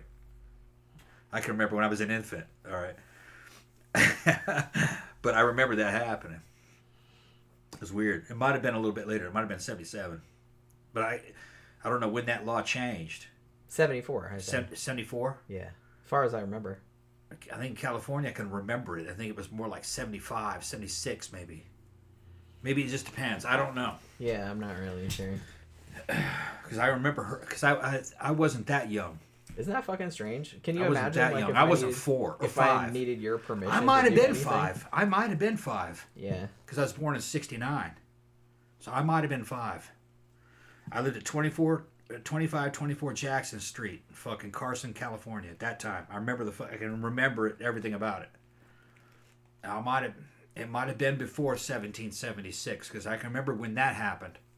1976. Yeah. Not 1776. 1976. I was like, that'd be something if you remembered 1776. The reason why I said you're immortal. We had a thing called the bicentennial. Yeah, I know. And it was going on about fucking 1776, and it was actually 1976. But I remember that as a kid. So it might have been before that. But I remember her talking about signatures in the bank account and shit. Fucking, yeah. It was weird shit. Like I said, I'm pretty sure My the dad law was like, changed "What in the fuck?" 1974. 74. My dad was like, "What the fuck? What the fuck do I have to do with any of that?" And she's like, "I don't know. They just want your fund." He's like, Yeah, you weren't allowed. And I think maybe they talked about it later too. Yeah. Probably why I remember it. They probably talked about it after that. But that wasn't the normal person's. Our parents, back in the 70s, that wasn't a normal occurrence for them to have to deal with shit like that. They thought that was weird because that was put on them by generations before them. That is weird. They thought they were like, "What the fuck is that gonna do with anything?" Maybe prior to that, no one cared about it. It's just like, hey, you're not even a person. You can't even have your own money or anything like that. That's fucking insane. Yeah, like women can't own property. Weird shit like that. Like I said, like you're not even a person. It's bizarro. But yeah. I guess it was because women weren't in the workforce, so they were all just seen as dependents, like they were children. Well, yeah, they definitely were treated like children. Yeah. It was kind of the same thing. Who gives a shit if a fucking child or a dependent has a bank account? Can get it. You can get a obviously their parents have to, if they're a minor, like their parents have to like co-sign or whatever. But you can open bank accounts for your kid. Yeah, but I just think it's weird. You can have little pre-loaded cards and stuff for your kid too. I just think that's weird, even back then. Yeah. That a woman needed the permission. The only thing I can think of is I do remember that things like credit cards and bank accounts were basically for rich people. I remember the first time I saw a credit card, it was called Diners Club. Yeah, they were fucking paying for meals with that shit. And then you started seeing what you would know as credit cards. They had American Express, I remember that. But you had to pay everything you borrowed at the end of the month. Yeah, fuck that. Yeah. But that was only for rich people. Well, yeah. Only for rich people had that. If you pulled out a Diners Club card, and they had to do it mechanically at the restaurant, you were considered a rich person because only rich people got those. Everybody else fucking went to a check casher and cashed their checks and carried fucking cash around with them. Yeah, you get, and I think even some companies, like factories and stuff, would just give you like money, like in cash, like in an They could envelope. cash it right there and give it to you. Yeah. Yeah, because I remember people They had armed guards there and shit. Yeah. Yeah. Remember my dad had that. Yeah, I remember that happening. He showed up with cash and he'd put it in a fucking bank account. Yeah. Then they'd write checks, paper checks. You had to worry about fucking balancing the checkbook. Yeah. All long gone life skills. Well, and that's the funny thing is like it, boomers will have all these Facebook memes about how like it's like, oh, these kids, they don't know how to balance a checkbook. I'm like, why would you? You don't need to balance checkbook. I mean, I do. I know how to, but it's like why you don't time ago need to anymore. So the only reason why they had bank like, accounts, do you know how to churn butter? Like from The only reason why they had banking and checking accounts back in the 70s is it made it easier to pay bills. That way you didn't have to drive around and fucking pay in cash at the water company, the electric company, the telephone fucking bill. That would be like a fucking whole day of just paying bills. Unless you had that fucking checks. And then you could just mail checks. That's why they did that. Yeah. Let me go ahead and give you another drink. Yeah. Right. But it's just funny to think that like how much shit has changed. Well, and like I said, how much they get on like younger people for not knowing how to do that stuff. It's like, well, they don't have to know how to do. Nobody does that anymore. That's gone now. Yeah. Like nobody has to know how to do that anymore. Nobody knows how to make barrels anymore. Right. Exactly. You've seen a wooden barrel. It's like, can you shoe a horse? Yeah. Well, Tom can, but it's so you know what I mean. It's kind of like, you know what I mean. It's like, can you like hand crank like a car to start it? It's like, fuck off. It's like you don't need to know how to do that anymore. It's like, can you use an abacus?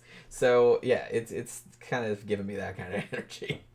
If you don't need to know how to do it anymore, you should probably learn how to do shit that is like useful. You know what I'm saying? So that's all.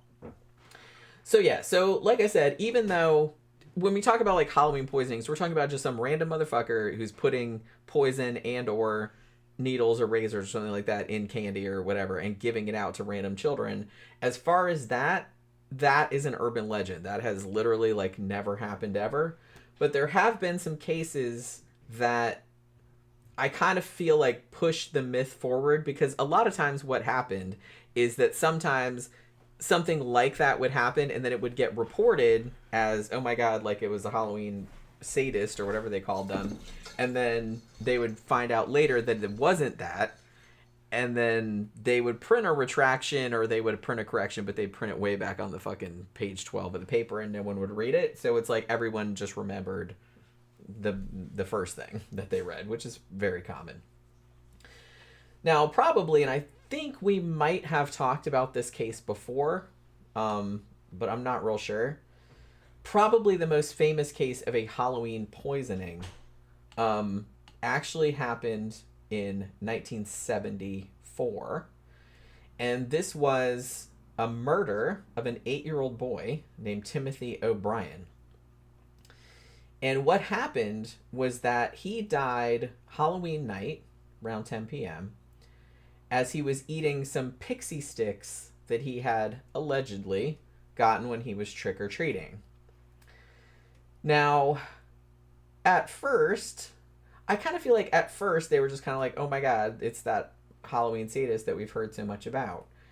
But pretty quickly, they determined that nobody in the neighborhood had been giving out pixie sticks, and in fact, it was the kid's own dad, Ronald Clark O'Brien, who had put the poison, cyanide specifically, into the pixie sticks.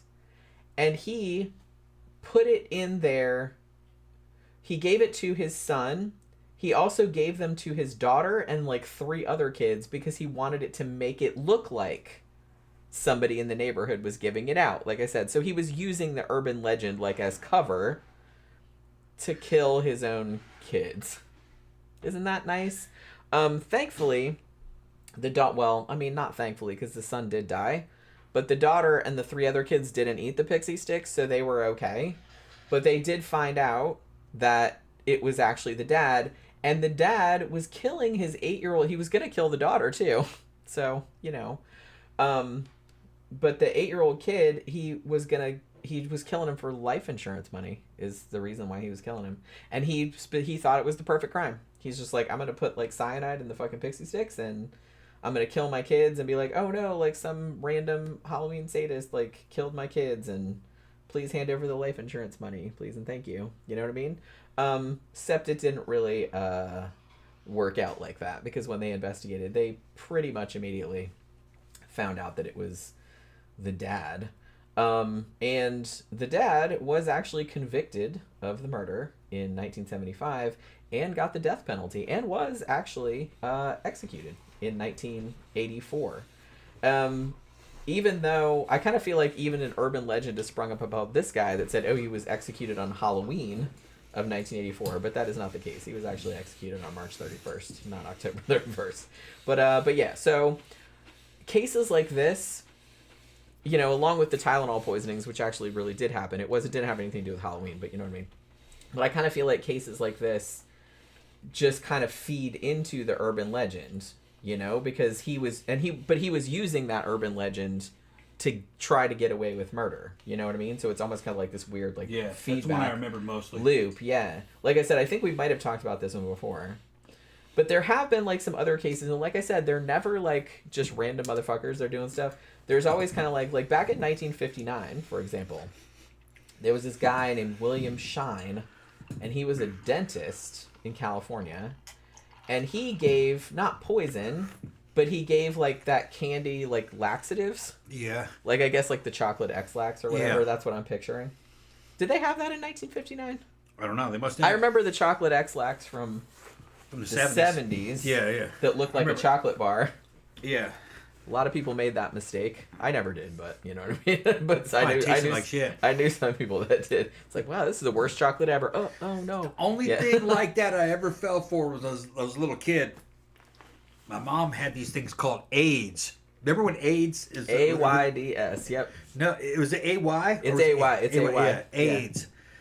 You think of AIDS, you think of the HIV virus. No, it's called AIDS, and it came in a fucking box that looked like a See's candy box. Yeah. With a bunch of chocolates and shit. What they were fucking appetite suppressants. They were for fucking like dieting. You can eat one of them a day, and they're supposed to like fucking give you an appetite suppressant. Fucking probably had a tapeworm in it or something. Remember my mom had them bitches stashed on top of the fucking refrigerator. I fucking climbed up on the top of the bookshelf and fucking jumped over there and fucking got on top of the refrigerator and got those and ate about 30 of them. Yeah, she was pissed. I remember that. She was hiding them from me, but I found them. They were fucking terrible. But I was a little kid. You're gonna continue to eat them whether they're bad or not. They were like chocolate flavored wax. Ew. They were kind of chewy though. Yeah. Weird. Pretty bad. Oh my god. Senior Stick said, are not pixie sticks usually sealed? Okay, well, there's two different sizes of them. The little ones, they're just in like a paper, or they were back in the 70s. I'm not sure about now. I haven't bought any in a long time. But they used to be like in this kind of paper tube, and it was just kind of folded over on each end. So I kind of feel like, theoretically, you could kind of unfold it and kind of pop it open and like put cyanide in there if you were so inclined, and then kind of just put it back. But I don't know if it was the littler ones, or because remember how they had the bigger ones that were plastic? Yeah, but they were only stapled shut. Yeah, that's right. They were stapled. They had a tag. They were melted shut on the bottom. Yeah. On the top, they were folded over and stapled, and they had a damn plastic or a fucking paper tag on the top of them. Yeah, that's right. That had a hole in it so you could hang it on a rack. Remember? Because they would have that shit hanging from like a fucking store rack. Yeah, that's right. Yeah, I remember that shit. I remember that too. They were good, but you couldn't get through them as a little kid because your mouth would be watering. You're pouring that shit, and it would flow up inside the damn pixie stick, like and you'd make a plug. Colored sugar. You'd make a fucking plug of fucking powdered sugar in there. You couldn't pour out. You'd have to like fucking pull out or give me the scissors, and then you. Whatever fucking genius came up with that idea, like to just sell. Hey, let's just sell sugar, except dyed like pretty colors. It's Kool-Aid mix. Yeah, It's I mean, Kool-Aid essentially, it's all what it Kool-Aid is. mix. Just in a tube, and then it's like kids will eat, and they just fucking love that shit. Whoever thought of that was like a fucking genius. It was Kool-Aid mix. Because that was probably like the cheapest shit to produce. You know what I mean? They didn't even like, and even the packaging was kind of half-assed. Yeah, because like, the with little stripes ones, we would empty them out into a glass and put water in them. And it would just make Kool-Aid. And then we weren't impressed with it as much. We're like, This is just Kool-Aid Yeah, this mix. is regular Kool-Aid. Lame. Yeah. It's only cool if it comes in the tube. Yeah. So you can just go, or suck it up your nose and pretend you're like, it's cocaine. Or you could get a big line of those Zots. Which we used to do. Zots were like fucking little hard candies with fucking powder in the middle of them. And when you bite into them or whatever, that powder would hit your saliva and start foaming like crazy. Remember that? Yeah. Zots, I yeah. remember those. That's 70s candy. When you were a little Yeah, kid. I don't even know. I'm surprised at like the candy that they used to have in the 70s that I remember when I was a kid that they still have now. Some of it, yeah. Because I don't really look at candy all that much, but like sometimes when we're going to the movies and we go like looking for candy and I'm just like, holy shit, they still make that? Wow. I still like old man candy. I love Juji fruits. Yeah, he loves old man candy. And Mike and Ike's. Yeah. Well, now some old man candy is good. I like Werther's Yeah. original. Yeah. But all that other kind of crap, like all that licorice kind of crap, no, Hot tamales. No fucking thanks. No fucking thanks. Yeah, hot Mike tamales. and eggs, I remember? don't like Yeah. any of that. Shit, I was watching one of those Halloween baking shows, Yeah. and one of the ingredients that they had to use was Mike and Ike's. Mike and Ike's. They couldn't call them that. Yeah. They had to call them like licorice candy or something. But they were Yeah. clearly Mike and Ike's. They said they can't. I guess they can't call them whatever they are because it's just kind of like, oh, it's like little chocolate shelled candies. I'm like, you mean M&Ms? You just can't say M&Ms. Now, side 'cause they don't quest is have talking about the permission. dipping sticks. Now see, Those were good too. They came with I like paper, those. The paper packet. Fun Dip, I think. Fun they- dip or some kind of dip. I don't Lick'em dip. Yeah, Lick'em dip. Lick'ems or something. Might have been called. Wait, Lick'ems, that's that cat thing we get for Pookie. For those of you who are too young to remember this shit, you used to get this piece of paper. It was a paper package. It had about 4 different flavors in it, and each one in its own pouch. Yeah. It was all connected. And the last one was a little white hard candy stick Yeah. that you would lick it and then dip it down into the powder and then just lick it off there. And it I was loved that. Yeah, and it was like a cream flavored stick. Yeah, it was like vanilla-y. Vanilla to flavored kind of. And Like then creamy when vanilla. you were all done with the fucking powder, you just bit that thing and ate it. Even though I don't remember that having a whole lot of flavor. Like I said, it's We not ate good. it. It's a vanilla-y. I remember Yeah. it being kind of vanilla-y. It was made out of the same thing as sweet tart was made out of, except that it was vanilla flavored. They were way better than Sweet Tarts. Yeah, I like sweet tarts too, and bottle caps. And I kind of feel like the Fun Dip though, like the stick in that, you might have got more than one stick. I feel like there were maybe 2 in there, but I think there was only one. I think, I I think we called it Lick'em Sticks. Yeah, maybe. I thought it was called Fun Dip, but I don't remember. It might have been both. I haven't seen it in a long Might have time. been regional. That's true. I But remember it's- being Lick'em Stick. I remember the stick being really good. Yeah. Like having a good flavor to it. And Sweet Tarts are a little more, what's the word I'm looking for? Porous. Yeah. Do you know what I'm saying? Like Sweet Tarts are a little bit more porous, whereas the Fun Dip stick was like really hard and solid. Like it didn't have Yeah. any little holes in it or any of that bullshit. Then And I'm talking about how wasn't as crumbly. Phantom's talking about how good fucking candy cigarettes were. Yeah, I Yeah. remember those. They kind They of were- tasted like chalk, but Yeah, well, it They kind of were- tasted they like were fun, They though. were actually gum. They were in a wrapper, and you could blow on it, and fucking cigarette with smoke, fake smoke would come out, and then you could unwrap them and eat them, and it was kind of like a gummy, kind of like real low quality gum. That's what it was like. That's how I just remember like the chalky ones. I don't remember any gum involved. Yeah, it was like gum. That's how I remember it. I mean, I'm sure there was probably more than one brand. I didn't really buy them all that much, all right. and I was little. They came in fake cigarette packs and everything. Yeah. Which Yeah. again, that was kind of a genius idea. Yeah. Because little kids were like, "Ooh, I'm so cool." Little You know? kids smoked anyway. That shit was from the fucking 30s. Well, I know that. And in the 30s, those little... You got films of those little bastards sitting out there fucking smoking. He's like 6, 7, smoking cigarettes. Yeah. Like Little Rascals age. Yeah. From like the Little Rascals. I mean. SideQuest Ciarra said, like those magical strawberry wrapped things old people always have, but I've never seen for sale. Yeah, where the fuck did they get those? I know what you're talking about, too. I've never seen them for sale either. Isn't that weird? They must have some good... They're going to some weird magical store that, like, disappears. Like, if you're under a certain age, like, the store... It's like Brigadoon. You know what I mean? Like, if you're under a certain age, the store doesn't appear for you. But if you're over a certain age, then the store goes whoop, and it, like, magically appears. It's like some Harry Potter shit. Yeah. And then they go in there, and that's where all the candy is that's always in, like, Grandma's house. Yeah. that you never see anyway. Side quest, no, that was in California. It was in fucking California. The shit was called Lick'em Sticks. I think it was called Lick'em Sticks. I'm gonna have to look that up. Yeah, but I think you're right. I think they changed the name of it. What was it? Good dip? I thought it was Fun Dip Fun Dip. No, I don't know. Let me see. or something. Look that shit up. That shit up. They might still sell that. Yeah. I'm not sure though.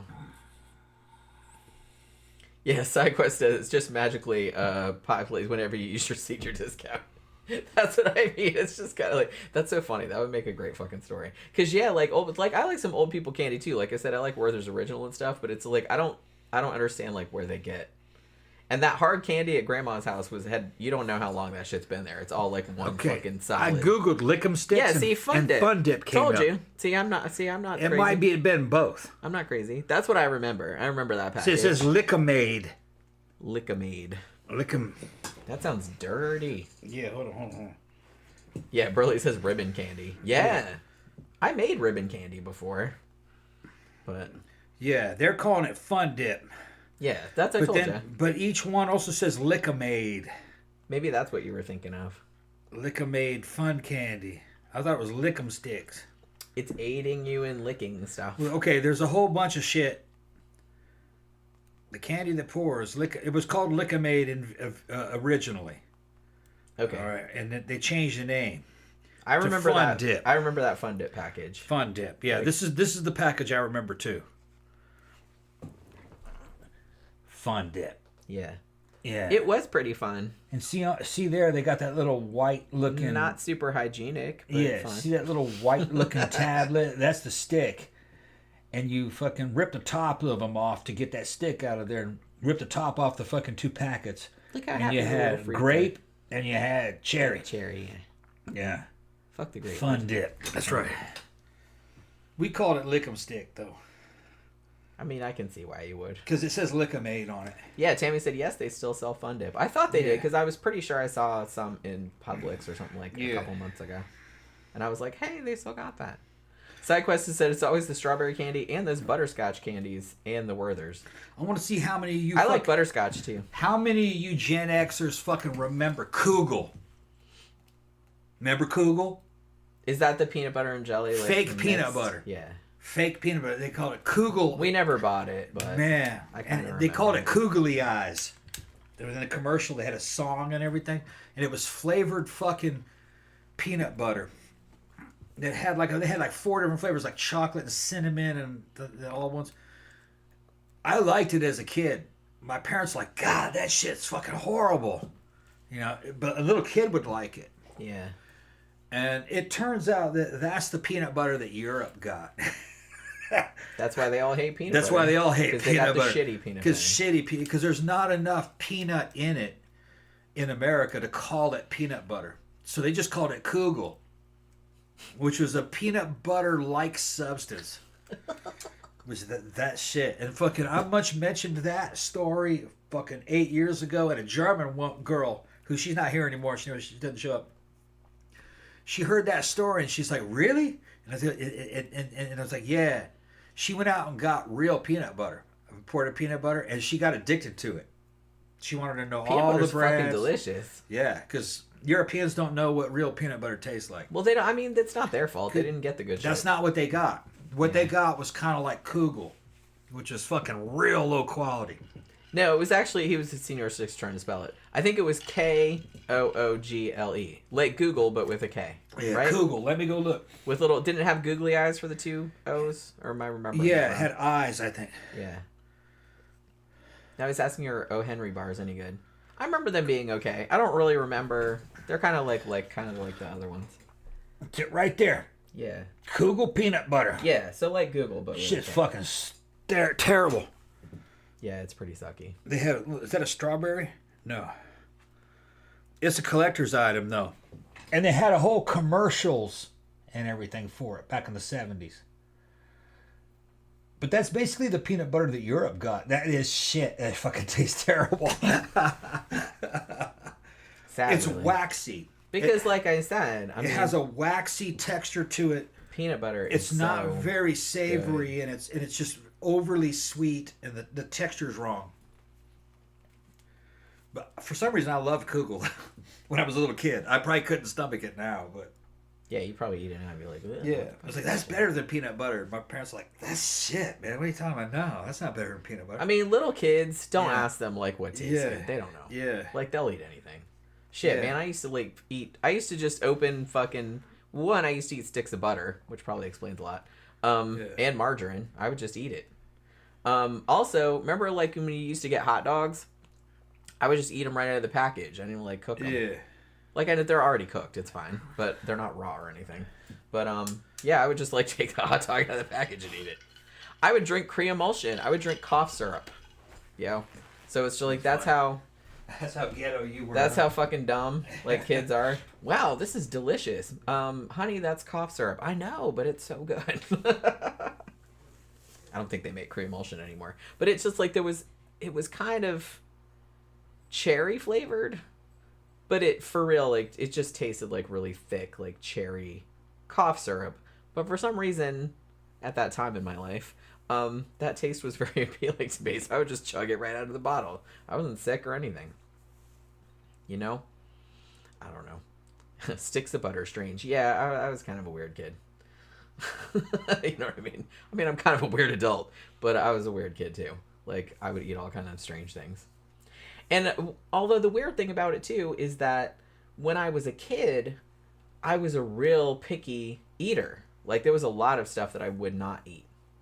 Like, I would not, and it's weird because there's a lot of stuff when I was a kid that I would not eat that I love now. Like, I would not eat tomatoes or mushrooms or beans of any kind, or, I mean, there was a lot of stuff I wouldn't eat when I was a kid. I was super picky.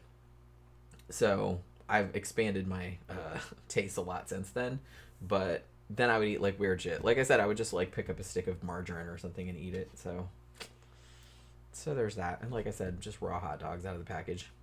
Yeah, Burley said I always ate cold hot dogs. I don't know what was so appealing about it. I wouldn't do it now. Like I said, it's not going to hurt you. They're already cooked. But it's just kind of like... I do like a good hot dog every now and then, but... I don't know.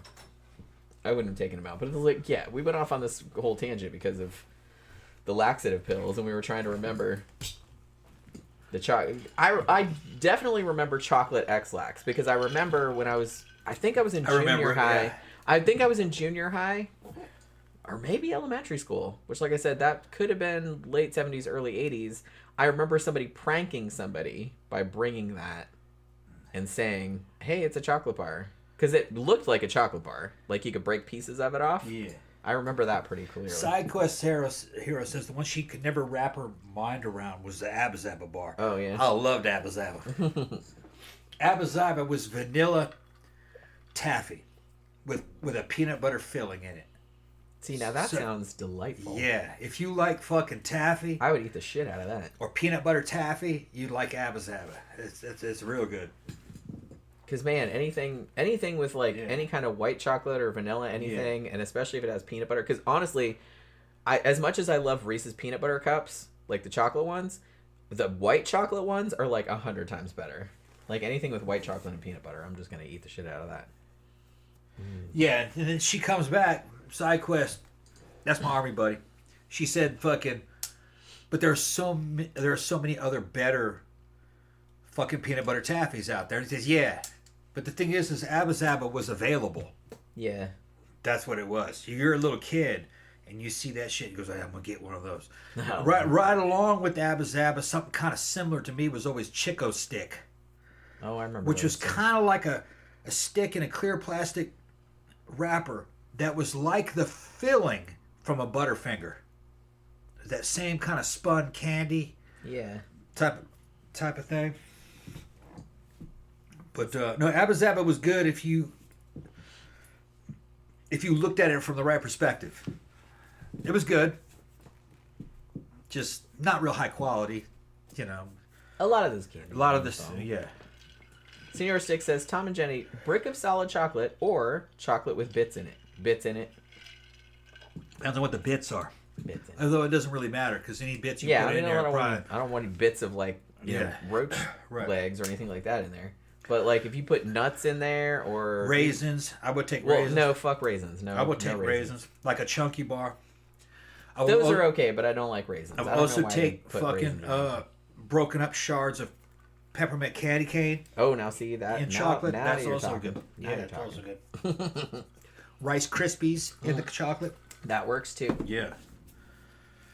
Honestly, one of my go-tos when I was growing up was Mr. Goodbar, Yeah. which is like just has like chunks of peanut, Yeah. like just or not whole peanuts, but like half peanuts. They were in there fighting. Linwood said, Sly said that fucking O. Henry bars weren't any good. I liked O. Henry bar. It wasn't one of my top ones, but I liked fucking. Remember the Zero bar? I love Zero bars. They still sell those. And they had another one that's kind of like it called a Uno bar. I kind of remember those. That one was good too. It was kind of like a Zero. I say every now and then we're at Dollar General, and I still every now and then I see the Zero bar. Every now and then you see a Zero, I'm you just better like, get that bitch because they're rare now. Yeah, they have them at Publix too sometimes.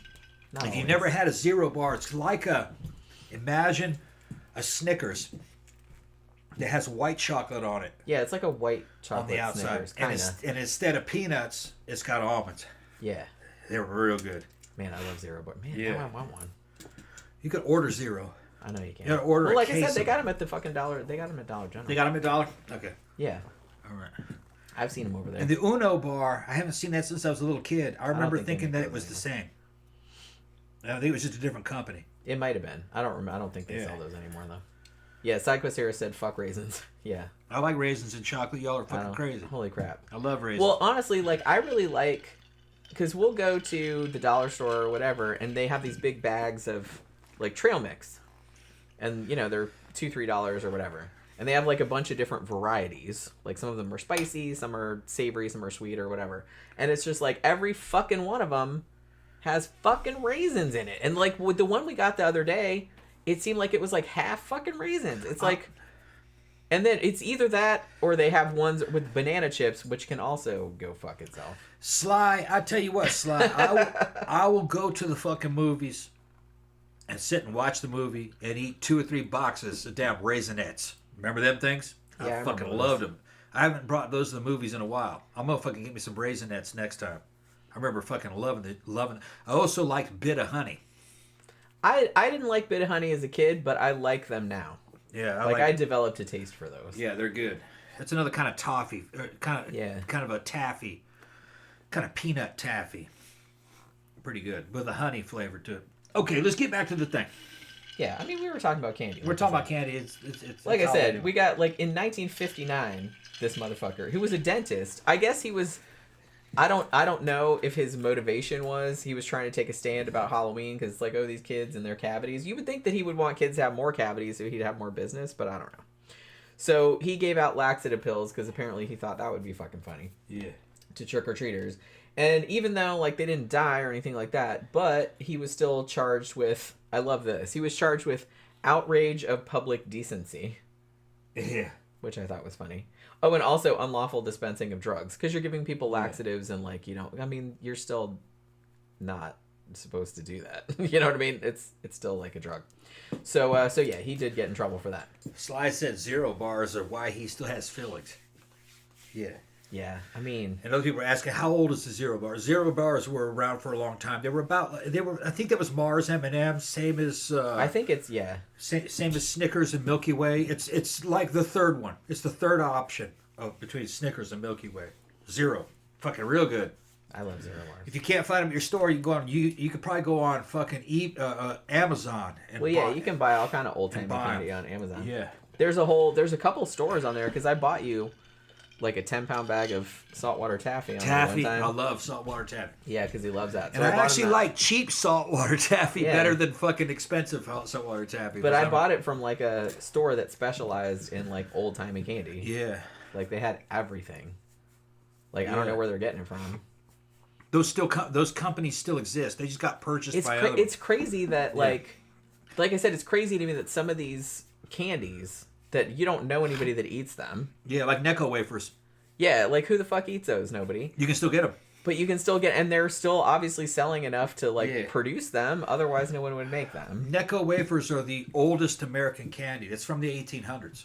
A lot of people don't know that. And that was something that was safe in a time when fucking food was dangerous to buy in the United States. You could go and just for like a penny get a thing of fucking Necco wafers. And they're just like little fucking terrible things, really. fucking chalky, kind of gritty little wafers that were Yeah, like they're covered terrible. in a weird kind of powder, white powder, and they were all different flavors, and the flavors were only kind of weak, like a weak version of chocolate, a weak version of vanilla, a weak version of fucking fucking strawberry, a weak version of mint, a weak version of fucking anisette or fucking black licorice. That was the flavors. And as a kid, they used to hand them out on fucking Halloween all the time. That was like the cheapest candy a person could buy. It's like, here, I got this for you. It's a penny. Necco wafers. Yeah, and we would get Necco wafers, but I was happy to get Necco wafers for some reason. You're a kid. Sucker. You're like, Necco wafers, yeah, I'd have Even when I was a kid, I was like, this Yeah, is bullshit. yeah. We're not going back to this house. But I think that might have been Shit, 1880s. You guys can look that up for me. I think Necco wafers might have been 1880s. If we had somebody to drive us around, we'd be like, take us to Yeah. the rich people neighborhood. They'll give out like full-size candy bars instead What of hap- this nonsense. What happened to those companies is they started to fold. Other companies would buy them, and they would get the machinery when they bought those Yeah. companies. They all started consolidating them. All that fucking old man grandpa candy is probably all coming out of the same fucking factory. Yeah, I'm sure it is. And it's probably not that big, and it's that same machinery because they don't need to produce the volumes they used to Yeah. produce it. That's Yeah, like- because it's not like it's not like it's a huge mass- demand like back in the Right. day. So they might Yeah, have. They probably only have 1 or 2 machines that makes Necco wafers Yeah, now. because they sell had it online, and I'm Yeah, sure yeah. there's probably like, because I think there's stores in like Disney and stuff like that have like old timey candy Yeah. in there. So it's it's kind of like a specialty thing nowadays. Yeah, ask me about Slice. Ask me about Jawbreakers. Yeah, I like Jawbreakers too, and they had a bunch of different kinds. They also had the everlasting Gobstopper, from Willy Wonka. You could also go to the mall in certain places and get a Jawbreaker that was the size of a fucking baseball I remember those. for like $1. Yeah, Yeah, I used to get those too, and they would just take forever. You get sick of that bitch. you and just throw have it to away. lick it and like put it in a Yeah, Ziploc. you throw bag. it away when you're just done with that shit. It would change colors because it was a bunch of different layers. It's like remember that one. Yeah. Well, I don't know if it was just 1 year, but it was several years back in probably the 90s when everybody got like a giant Hershey's Kiss for Christmas. That was like Yeah. kind of your stocking gift or whatever. And it's like it took like months to eat that fucking Yeah. thing. Like you'd kind of gnaw on it for a little while and then wrap it back up. Yeah. And put it in the refrigerator. Yeah. Ugh. It's like Yeah. It's so gross when I think about it. Slides laughing, same bad time, same bad channel. So yeah, that's right. Same bad time, I mean- same bad channel. We had this. We grew up the same way, eating the same fucking shit. Yeah, I That mean, shit was good, man. holy crap. Bottle caps. The Halloween the candy. root beer ones are good. I like the root beer. I liked them all. We would get those a lot for Halloween, and so when we would dump it out, because I have 3 siblings, so we would come home and dump all the candy out and put it all together. And the bottle caps, Yeah. I was just kind of like, well, so my brothers would eat the bottle caps, but I'm like, well, give me all the root beer ones. I Yeah. only like the root beer ones. I don't like any of the other flavors. In England, you may not know what we're talking about if you're in Europe. Bottle caps were a little candy that were about that big, and they looked like the cap that came off of a fucking soda bottle. Like were- like an old school. And they were different. They were crunchy, and they were like made out of sugar, basically. Sugar, but they were fucking sweet and tart, sweet and sour, basically. They were a lot like sweet tarts, just a different flavor. Sweet tarts were good too. We get for Halloween. We get little packets of sweet tarts, little packets of fucking bottle caps. The sweet tarts, I would always Yeah. like give that to the parents, like I as like the the sweet tarts, Halloween too. tax. Because Yeah. you know how your parents would take some of your candy, Yeah. like as the Halloween tax. I'm I'm just like, you can have all the shitty candy. Yeah, yeah. I'm keeping the root beer bottle caps. I'm keeping all the Snickers. I'm keeping the Kit Kats. I'm keeping the York peppermint patties. And I'm also keeping, what the fuck? I don't even know if they have a name. They're a little rectangular thingy. And they're kind of white and crunchy. And they kind of taste peanut buttery. Do you know what I'm talking about? Yeah. And they come in like the plastic on the outside is like clear, but then it has like brown stripes on it. What the fuck are those called? What was it called again?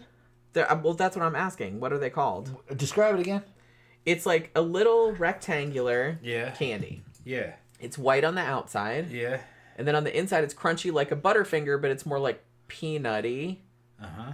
And then it's wrapped in clear plastic, but with brown stripes.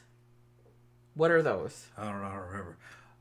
I don't know. It's an old candy. It's old, yeah. Yeah. I don't know the name. I of those love things. I know those. what you're talking about. They have the brown stripes on the top of the Yeah, candy. I don't even know what they. Yeah. I don't even. It's not on the candy. The candy's white. Is it? All right. It has like a white coating on the outside, but it's not chocolate or nothing like that. It's crunchy. That's what bottle cap candy looked like if you're in Europe. Yeah.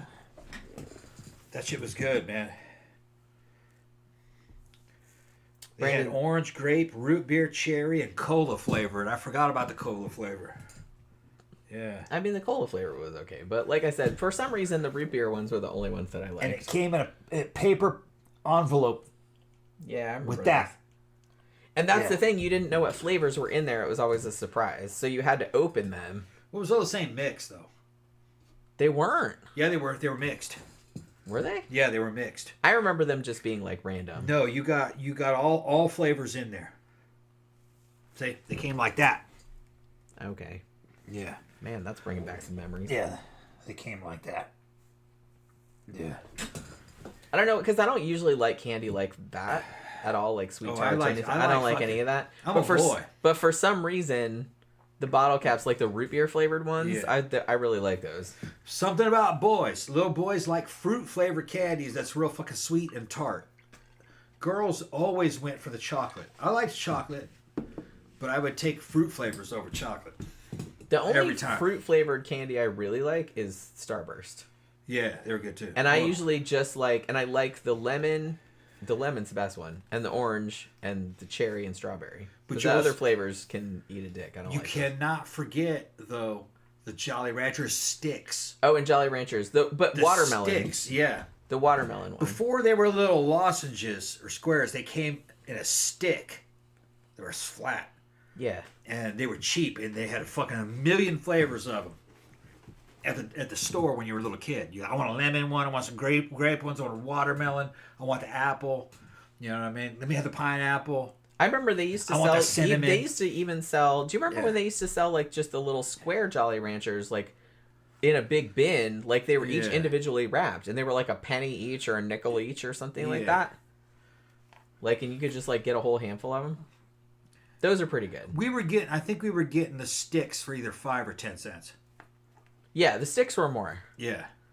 but like they were Really bigger. 5 cents. Like I said, Jolly Ranchers, I really like. Like I said, I like the cherry or strawberry, but the watermelon's clearly the best one. Yeah. You know. It's all good. They didn't have a bad flavor. Senior Sticks asked me if I ever tried to make root beer. I never did. I tried to make ginger beer before. It was all right. Didn't come out that great, but it was drinkable. John Robertson said the candy you're talking about is peanut butter bars, so it didn't have like a name or anything. I love those though. I don't even know if they make those anymore. But I used to get. I was like the only one in my family that liked those, so I'm just like, yeah, give me all that shit. They're like, I here. don't remember that one. Yeah. No, they're good. They were, like I said, the inside was like a Butterfinger. Yeah, Like that sounds familiar. texture. There was a lot of shit that was like But that. it was kind of more peanut buttery Yeah. than, well, I guess the Butterfinger one's kind of peanut, but it wasn't that color. You know what I mean? It's been a long time. I mean, yeah, those are like really good. And somebody said, did anyone used to get the peanut butter candy wrapped in black and orange wax paper? Yeah, and I think that was like peanut butter. That's like taffy. It's taffy. That's taffy. It's like peanut butter taffy, and that's actually pretty good. I'm pretty sure they still sell that. But it's not branded. That's the thing. It's like you get this big It's generic, bag. yeah. and it's just like just a plain orange wrapper and a plain Yeah. black wrapper. Yeah.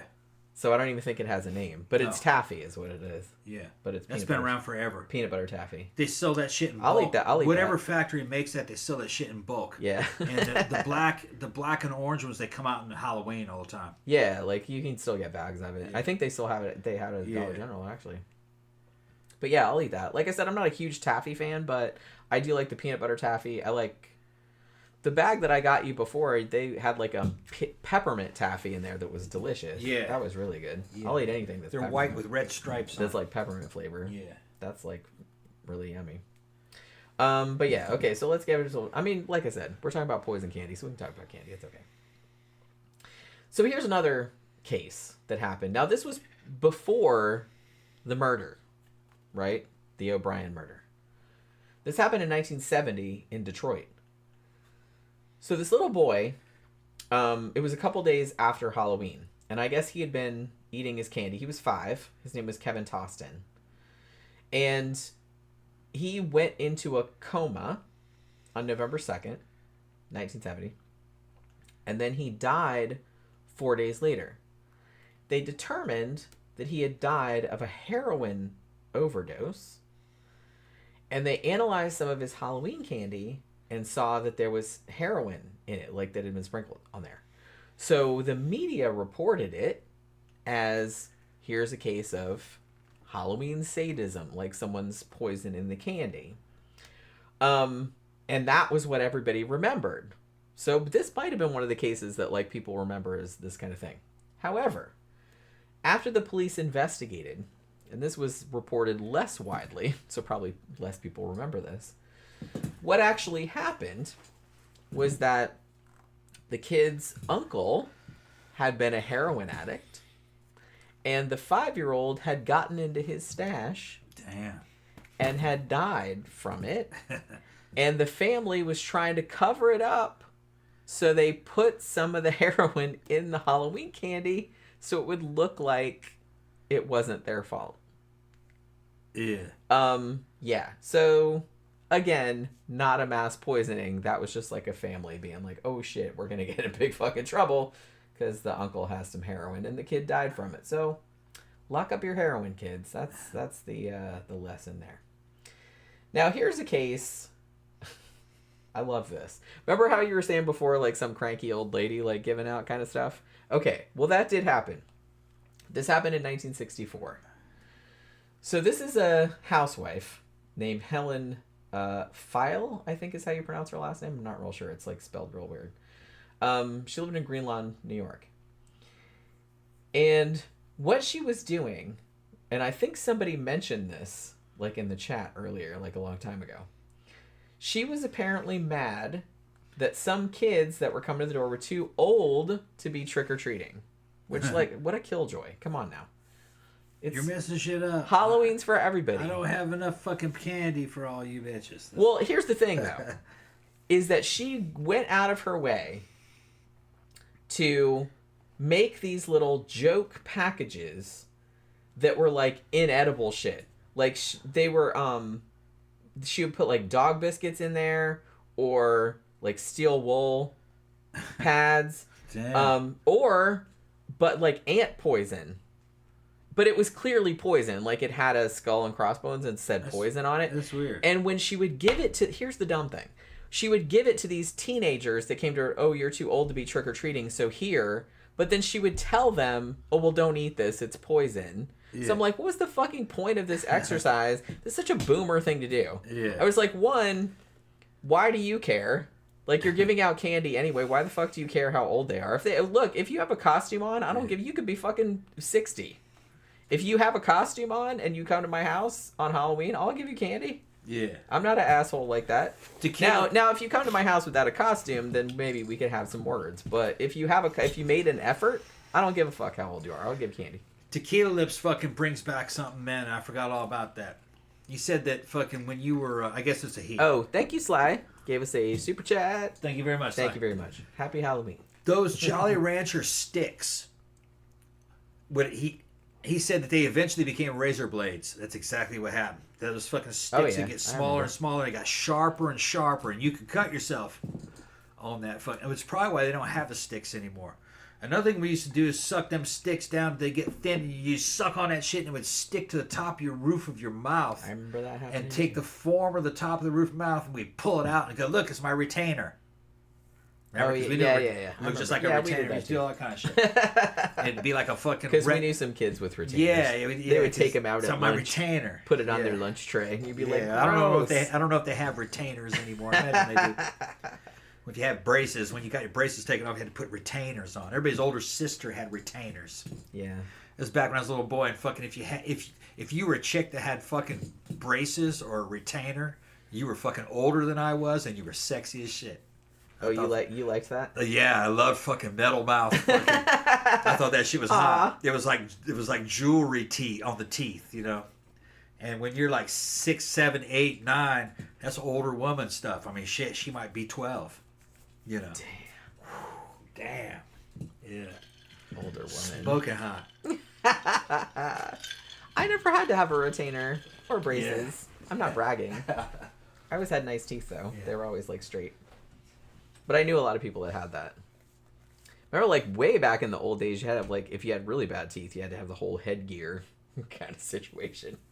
I remember a kid in elementary school that had to have that. Poor kid. I hope they're doing all right. It's like, man, they got picked on really bad. But yeah, I remember a lot of kids with retainers, though. That's for sure. But yeah. Yeah, the dog food bitch. Yeah, it's just, like, okay.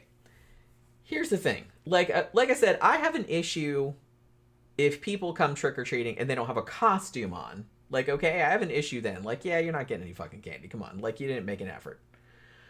But if you made an effort and did a costume, like a good costume, and you go around, I don't give a fuck how old you are. Like, I'll give you candy. I don't understand, like, why people want to police other people's fun like that. That just seems like a really shitty thing to do. There's not enough joy in the world. It's like, just don't shit on people's fun. Like I said, Halloween is fun. It's fun for everybody. It's not just a kid thing. And anybody that says that it is just a kid thing is a person that I don't want to be around. You know what I'm saying?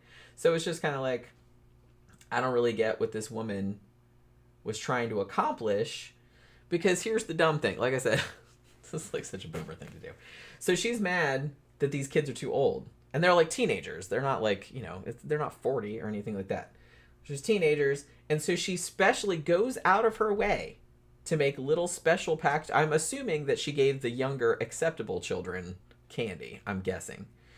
But it's like the older ones, she had these special care packages that she made with like poison and stuff and like other inedible things. Like I said, and dog biscuits, which are technically not inedible, but I have eaten a dog biscuit before on a dare, and while edible, I wouldn't recommend it. So, you know what I mean?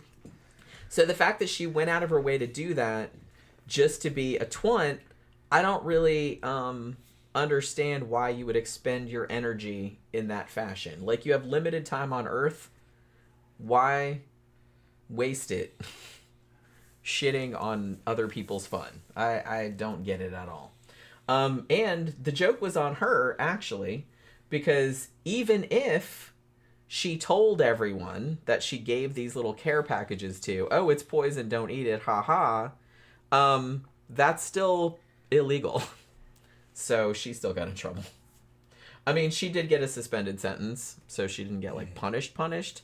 But I'm sure when they came to arrest her, she was like, well, it was just a joke. You know what I mean? Yeah. That's not how that works. CB, I kind of like that. CB said the girls that had braces actually gave the best head. I don't know. I wouldn't know. I didn't date any of them that had braces. I was too young. If I was their age, maybe, in California. I kind of feel like I'm disappointed. I kind of feel like that's something you should probably know. What's that? No. You never had that experience? No. Fucking, they were always older women, but it kind of came to fucking actually having some shit. You know, that's when I got a little older. But you see, they had another form of braces that I had a huge fetish for. Uh-oh. I never heard this story. You don't see them, but you don't see it anymore. This is like when I was 7 or 8, 9, 10, around that time. They had a type of braces where they had braces on the teeth, and it was connected with a wire. And then they had a fucking band that wrapped around their head. Yeah, headgear. And it had a pad on the back of it. Yeah, I knew a girl. That shit looked so fucking sexy to me as a little boy. Did it really? It just looked sexy, and it looked like it hurt. There was something kind of BDSM about it. But there was something, this halo of metal going around. Yeah. I thought that shit was hot. It's like, wow, she looks like a cyborg. Yeah. They'd talk, and the mouth would fucking move on the bottom, but the ones on the top, they'd stay still. I did know one person. They had the fucking thing, in, I think, junior high, that had headgear. Like, they don't do that anymore, I don't think. I think that's gone. I don't think they do that anymore. Headgear, that's right. I thought it was called a band. I mean, we called it headgear. Headgear, yeah. Because remember, it was in, what was that John Hughes movie?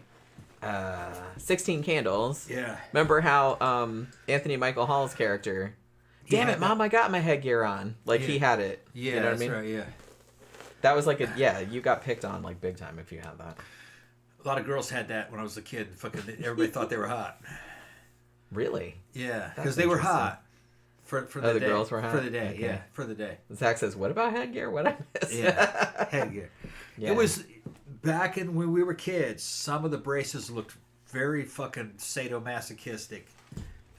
There was something kind of sexy about Yeah, it it. looks like Hellraiser You know, shit. fucking like Cenobite. I was gonna say it was like somebody with Cenobites. They had braces on their teeth, and then they had fucking wire going across the braces. They might have upper and lower braces, but then they had a fucking wire that would go into the side of the mouth and come around the head and go behind, and it had a pad on the back of it. Yep. They tightened that shit up. Pulling your teeth back in place. Pulling your teeth For like particularly egregious yeah teeth, I'm guessing. Yeah, there's one I'm thinking of that had that. Her name was Kimberly Parks out in California. Like in 4th or 5th grade, she had that. Fucking all the dudes were fucking going crazy over that chick.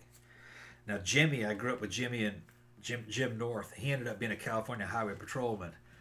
And fucking last time I talked to him, this is fucking 20 years ago. I said, so who looks good and who looks bad now? And a lot of the cute girls that we liked were fucking looked bad. They were fat.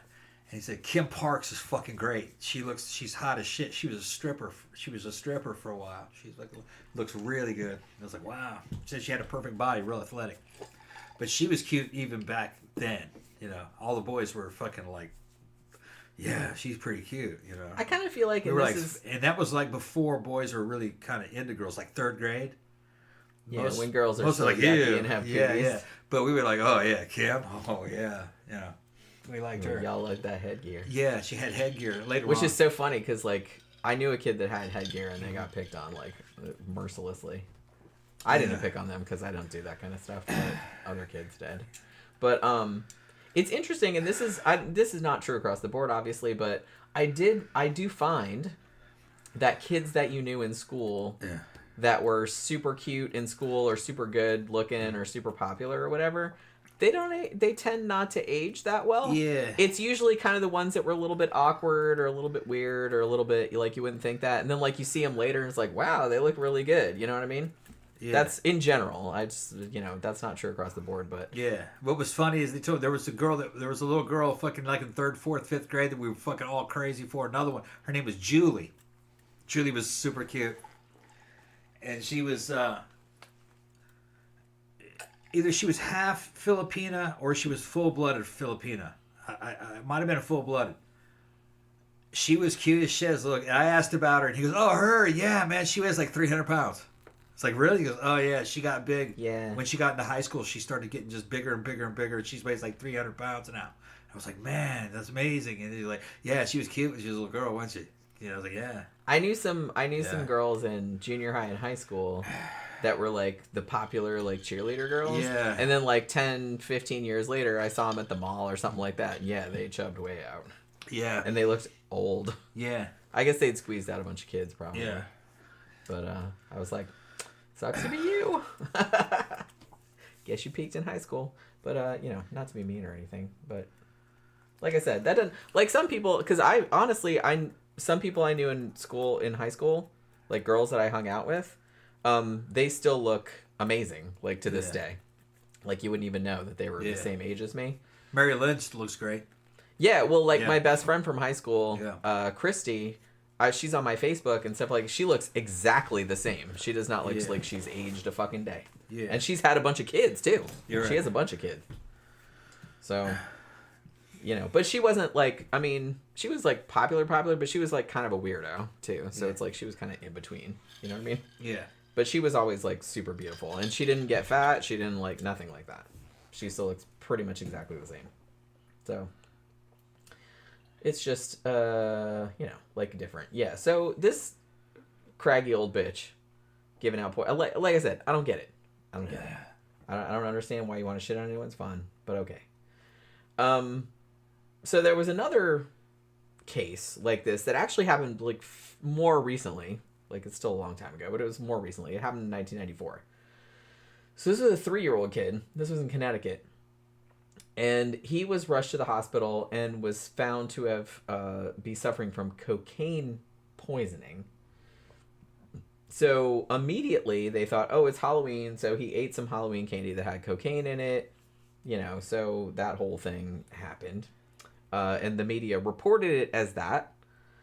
But it turned out that when they examined all the candy, they examined him and everything like that, it actually turned out it had not been cocaine or anything like that.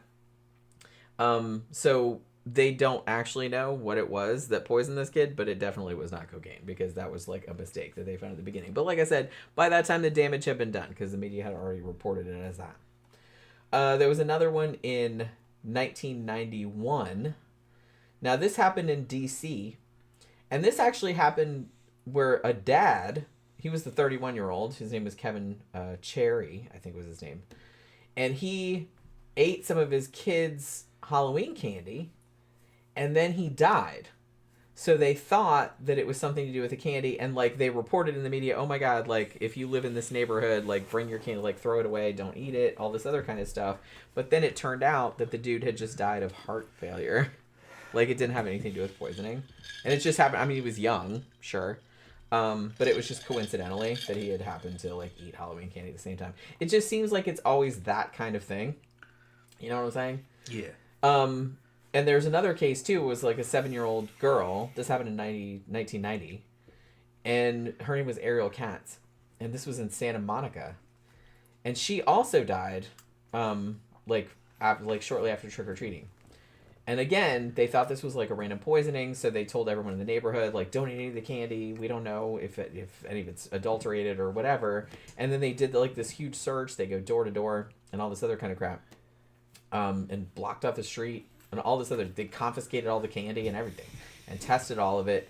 But then it turned out, and again, this was reported widely in the media, so this is again like fueling these urban legends. But it turned out that the little girl, sadly, had died of congenital heart failure. Yeah, she was only 7, but it does happen. Like she had obviously had like something wrong with her heart from birth, and it just kind of happened that she died then. So you know what I mean. So what are you gonna do? All right, so let's kind of talk about some other urban legends. Because we've talked about poison candy for a long time and various other... Hey, Victor just showed up. Yeah. He's going to see what made him gay. Let's see what made you gay this time, fucking Victor. Poisoned Halloween candy. Yeah. Made him gay. No. I would imagine. Nah. No. He's gonna name somebody that made him gay. That's how he does it. Okay. Yeah. Oh yeah, I'm doing like just a generic mermaid type of situation. Like I said, already had the green dress, already had the green wig, so that was all I could think of to do. I don't want to do a witch because that's boring. So I thought I'd been wanting to do a mermaid for a couple of years actually.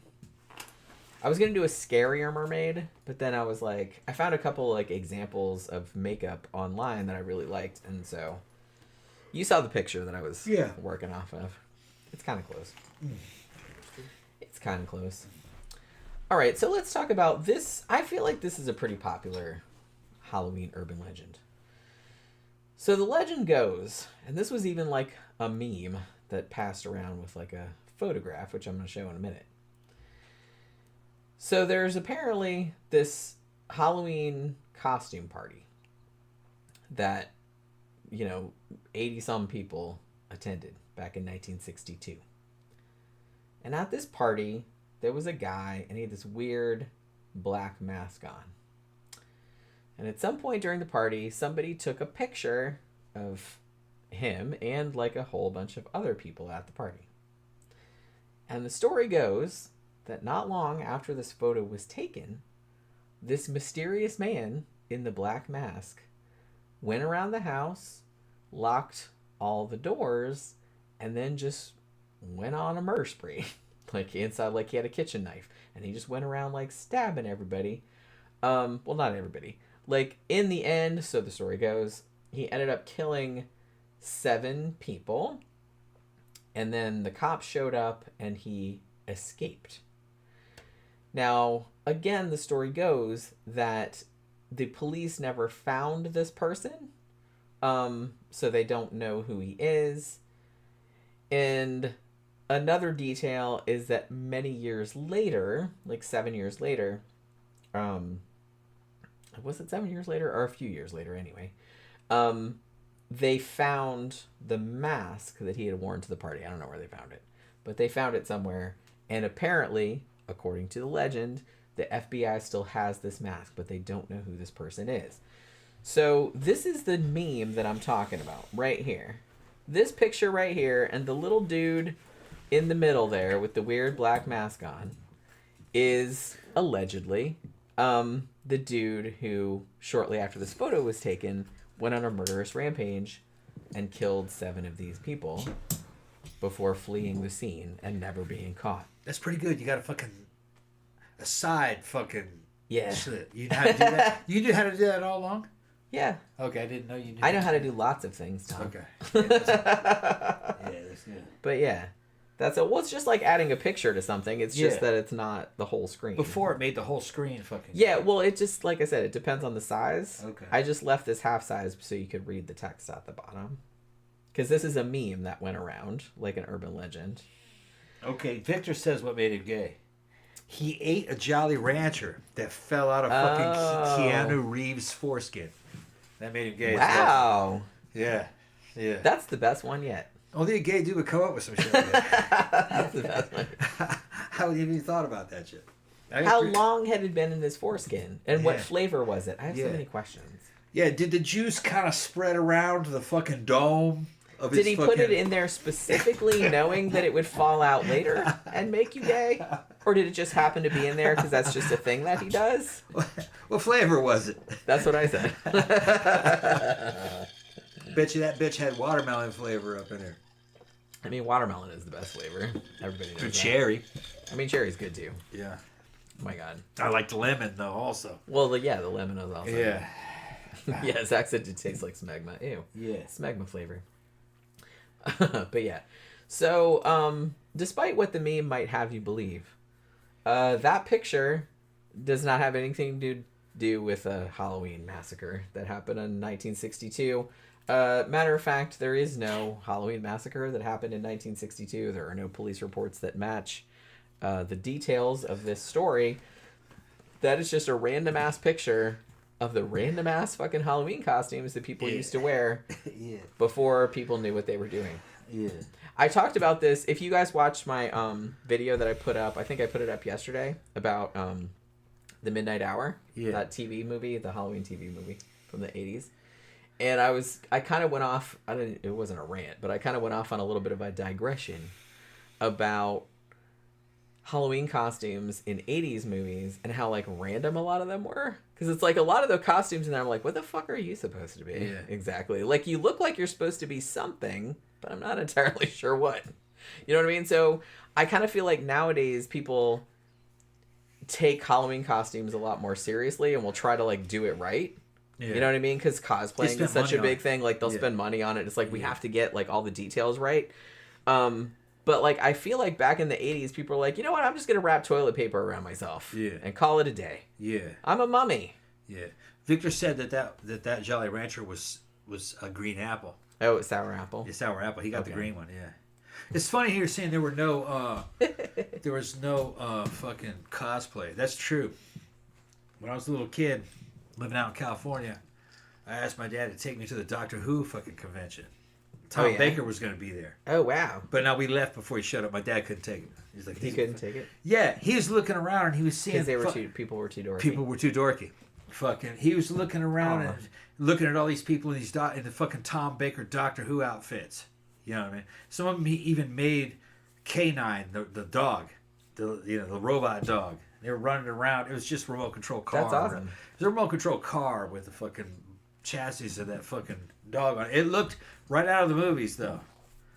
You know, I was having fun, but there wasn't a whole lot to do there without spending money. Yeah, it's not You know what I'm talking about? I mean, that's kind of true. Somebody was like, okay, you saw it, let's go. You know what I mean? Fucking, I was there for probably about an hour or so. Your dad couldn't take it more than an hour. Yeah, I've had enough. Yeah. Well, it was probably about 7 or 8. You know what I mean? Probably about 8. And conventions weren't as big a deal. Well, yeah, it was very now. niche. Super niche. There was maybe 50 people there, and a lot of them vendors. Wow. Okay. A lot of them vendors, and they were fucking selling Doctor So Who now shit. you have something like Comic-Con where like thousands of people. no. Like Yeah. they come from all over the fucking world, really. Yeah. No, they were holding this in a model shop. Oh, wow. Okay. Yeah. So that's like not even really. Yeah, and the model shop had games like, you know what I mean, the little hex games, war reenactment games, and Dungeons and Dragons, and it had little figurines and shit like that, and lead figures and lead ships, spaceships, led tanks. They all went to these games. And that was, they had the Doctor Who convention and fucking... Evidently, he did show up. I didn't really care about it. That bitch probably showed up at night. We were there during the day. But the thing that amazed me as a kid is that they actually had British toys of Doctor Who. I remember they had a dialect. Yeah. They had some Cybermen. And they had a fucking Doctor Who that was like a G.I. Joe. You know, it was almost a foot tall. Remember the big old G.I. Joes? Yeah. It's about that big, I think. The original G.I. Joe. Yeah, the original Before they got little. Before they got little. About the size of a G.I. Joe. And it blew my fucking mind because this is the 70s and they wanted like $100 for them. Right. Because there weren't any in the United States. And I don't even think they came with boxes. I think they were just collectors. They were on a table trying to sell them. And I think that's all they had, what you saw. Yeah. Somebody's collection from England. It's kind of hilarious to me the way conventions like that were just seen as like so niche and like you'd have like, you know, like you said, a couple dozen like geeks like showing up to them, and it's like thousands and thousands of people, and like lots of people are into that. It's not just like I remember my dad was embarrassed as fuck. He's like, man, that's so funny. Even Star Trek used to be like that. Like Star Trek conventions, oh, look at all those losers. You know what I mean? It's just like, it's totally not like that anymore. And it's just like, and I'm glad that now you go to those places and it's nothing but wall-to-wall hot fucking chicks, Instagram girls dressed up in damn superhero costumes. Big old boobs and shit. I kind of like that. Fucking booty popping out on the back. Like I said, they look like fucking professional models and shit. I mean... I wouldn't go back to like... I like that adults do Halloween now and like they take it super serious and it's like they think about their costume all year and it's like they spend all this money making it and all that stuff. That's awesome. Somebody asked us if we decorate for Halloween. We do the lazy decoration. I would like to do more, but it's just like I don't have time. We have the lazy decoration. We have like the projections. Yeah. We have like projections like of ghosts and spiders and stuff. I'll put some out tomorrow. You know, I'll put the projectors out. I was lazy today. Victor sent us a $10 super chat. Thank you for the super chat. That's for the fucking Jolly Rancher. You can buy a lot of Jolly Ranchers. Well, I don't know how much are Jolly Ranchers nowadays. I haven't bought any now. You might not be able to buy them. I don't think you can get the sticks anymore. You probably have to special order those. Yeah, I'm not sure. Like I said, I haven't bought Jolly Ranchers in like forever. Zach says, I always thought Glenn Close from Fatal Attraction would make a good Halloween costume for someone. Not exactly that, but adjacent to that. You remember the red curly wig that I wore last year to be Amy from Fright Night? The vampire Amy? When I put that wig on, I said, man, I look kind of like Piper Laurie from Carrie, like Carrie's mom. And I was like, shit, I could do Carrie's mom. All I would need was this wig, a long nightgown, and a bunch of knives and like forks and stuff like sticking out of my shit. Like, I was like, oh, man, that would be so awesome. I should do that one year. I'll be Carrie's mom. Like, from the Brian De Palma movie. If I could figure out how to get all the knives and stuff, to, like, and forks and stuff to stick in me. Because remember how Carrie, like, threw all the fucking cutlery at her at the end? And she was, like, crucified, like, in the doorway? Like, that would be fucking badass. But, yeah, so, the picture that I showed you... That is not actually indicative. There was actually no Halloween massacre of any kind that happened in 1962 that had anything to do with that picture. That was just a random ass picture. I don't even know where that picture came from. And as Snopes pointed out, they were just kind of like, even if you just like think about this for a second, it's just kind of like, one, how would he have like locked all the doors and then got away? Like, and why did he only kill 7 people if all the doors were locked? And also, how did the FBI know that that was his mask, like, 7 years later, like, when they found it? It's just, like, it doesn't make any sense, like, if you think about it. We'll see you around, Tanya. Have a good night. Good night, Tanya. Yeah. Hope to see you tomorrow. I mean, you might not. I don't know. We'll see how it goes. All right, so here's another one. This one comes up a lot, too, but I don't think we've ever talked about this one before. And this urban legend is called Psychic Predicts Campus Halloween Murders. Now, this is kind of like... I kind of feel like there's a lot of urban legends around college murders. And I think that they gained a lot of traction, like, from the Richard Speck murders, you know, like he killed all the student nurses. Ted Bundy did that shit too, didn't he? Yeah. Like, later on.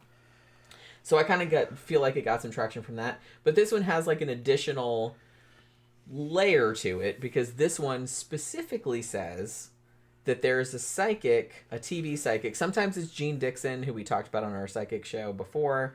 Sometimes it's another famous one that specifically turned up on a TV talk show and said that on Halloween, somebody is going to go murder a bunch of female students, like at some college. And weirdly, this urban legend is like well, I guess a lot of them are, but there are like, is like cyclical. So like it'll be really popular like 1 or 2 years in a row, and then it'll like go fallow for a while, and then like a few years later like it'll come back again. So that's the thing. It just kind of seems like it just comes back. And the first time that was like a wide dissemination of this urban legend was back in the 60s, like late 60s. And like I said, I think this might have been predicated by the Richard Speck murders, which happened like a few years before that, where like the 9 student nurses got killed. That was in Chicago. So, but since then there have been like a bunch of outbreaks of it. Like 1979 there was one, 1983 there was one, 1986 there was one. Like I said, so every few years it like kind of comes back again. There was one in 1998 too that they think was maybe because that movie Urban Legend came out that year, and I think they mentioned it in there, so that's why.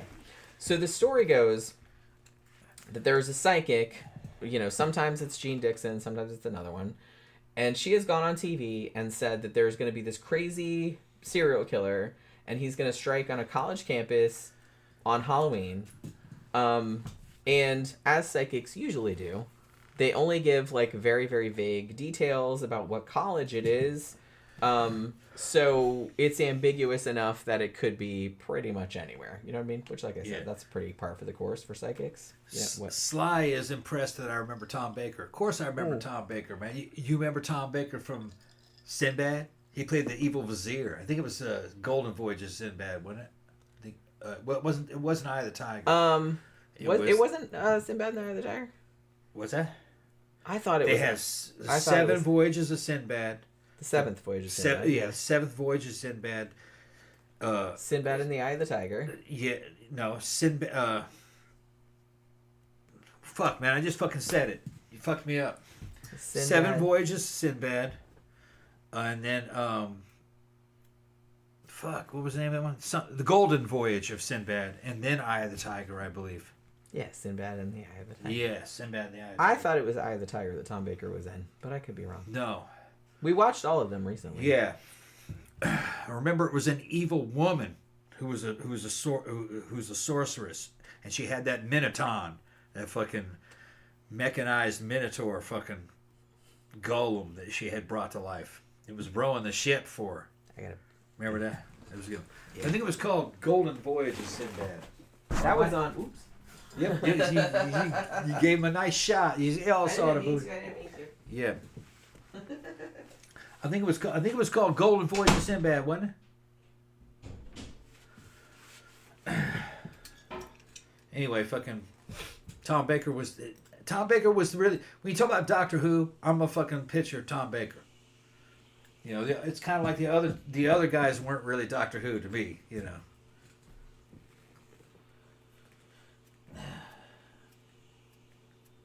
Yeah. Bleardo, he said, yeah, it was Golden Voyage. Golden Voyage of Sinbad. Which I think Golden Voyage actually is the best one. I went back and watched Eye of the Tiger. I loved it. I saw it in the movie theater. I saw both of those in the movie theater. I saw fucking Golden Voyage, and then I saw fucking Eye of the Tiger. Saw them in the theater. And when I loved it when I saw Eye of the Tiger in the theater, but it's not as good as Golden Voyage. Now, 7th Voyage of Sinbad actually is a different company that did that, and it's not really the same people involved in it. But the 2 Sinbad movies that I'm talking about, they were British movies. And I believe they had Ray Harryhausen in it doing all the fucking stop motion. And they had great fucking figurines and shit doing the stop motion. But, yeah. If that was Star Wars before there was a Star Wars to me as a kid.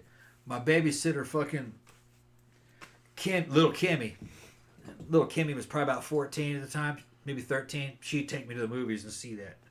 She was like kind of like my nanny when my parents were doing shit. Probably would never, fucking or whatever. She'd give me over to the nanny. She lived up the street. But Kimmy would take me to see those movies, man. Fucking, and it was I fucking loved it. And then Star Wars came out. That fucking changed everything, man. It was hard to fucking top Star Wars. But before Star Wars, man, it was the Sinbad movies. Hell yeah. That was good shit. Leonard Dude says, Carrie's mom costume must have a recording of "They're all gonna laugh at you" on repeat. Also, I can see your dirty pillows. I kind of want that too. But it's just, I don't know. It occurred to me when I put that wig on to do the Amy costume that I was like, oh, this would totally work for Carrie's mom too. And all I would need is a nightgown and a bunch of knives that I could stick in there and some fake blood. Maybe I'll do it one of these days. Like I said, I kind of want to do the shit from Alice, Sweet Alice too, with the mask and the raincoat. But Tom's like, nobody's going to know who that is. And I'm just kind of like, yeah, but that's the beauty of it, is that the few people that do know who it is will be like, oh, and I'll be like, oh, like, we both know that movie. I don't really like the whole thing about, because you know how when, like last year or the year before, whenever that fucking movie came out, like everybody's like, oh, I'm going to be Harley Quinn. You know what I mean? It's like, why? Or like when It came out, like everyone's like, they dressed up as Pennywise. I'm just like, why the fuck would you do that? Like, even though some of the costumes are cool, it's like, why would you want to be what every other motherfucker is going to be? And it's like so low effort. Like, at least come up with something original. You know what I'm saying? I'm just big on coming up with something original if I can, you know. And if other people, because Tom is always like, well, no one's gonna know who that is, and I'm just like, I don't know. I don't really care about that. I don't care about that. You know what I mean? Like I said, the one person that knows who it is, it's like it'll make their day. So that's all I'm worried about. But so yeah, so this urban legend is very, very persistent. And like I said, it just keeps cycling, as a lot of urban legends do. And it keeps coming back, like in new iterations. Now, originally in the older versions of the urban legend, like I said, it was usually Jean Dixon, who was a very famous psychic at the time. We talked about her on our psychic show that we did a couple months ago.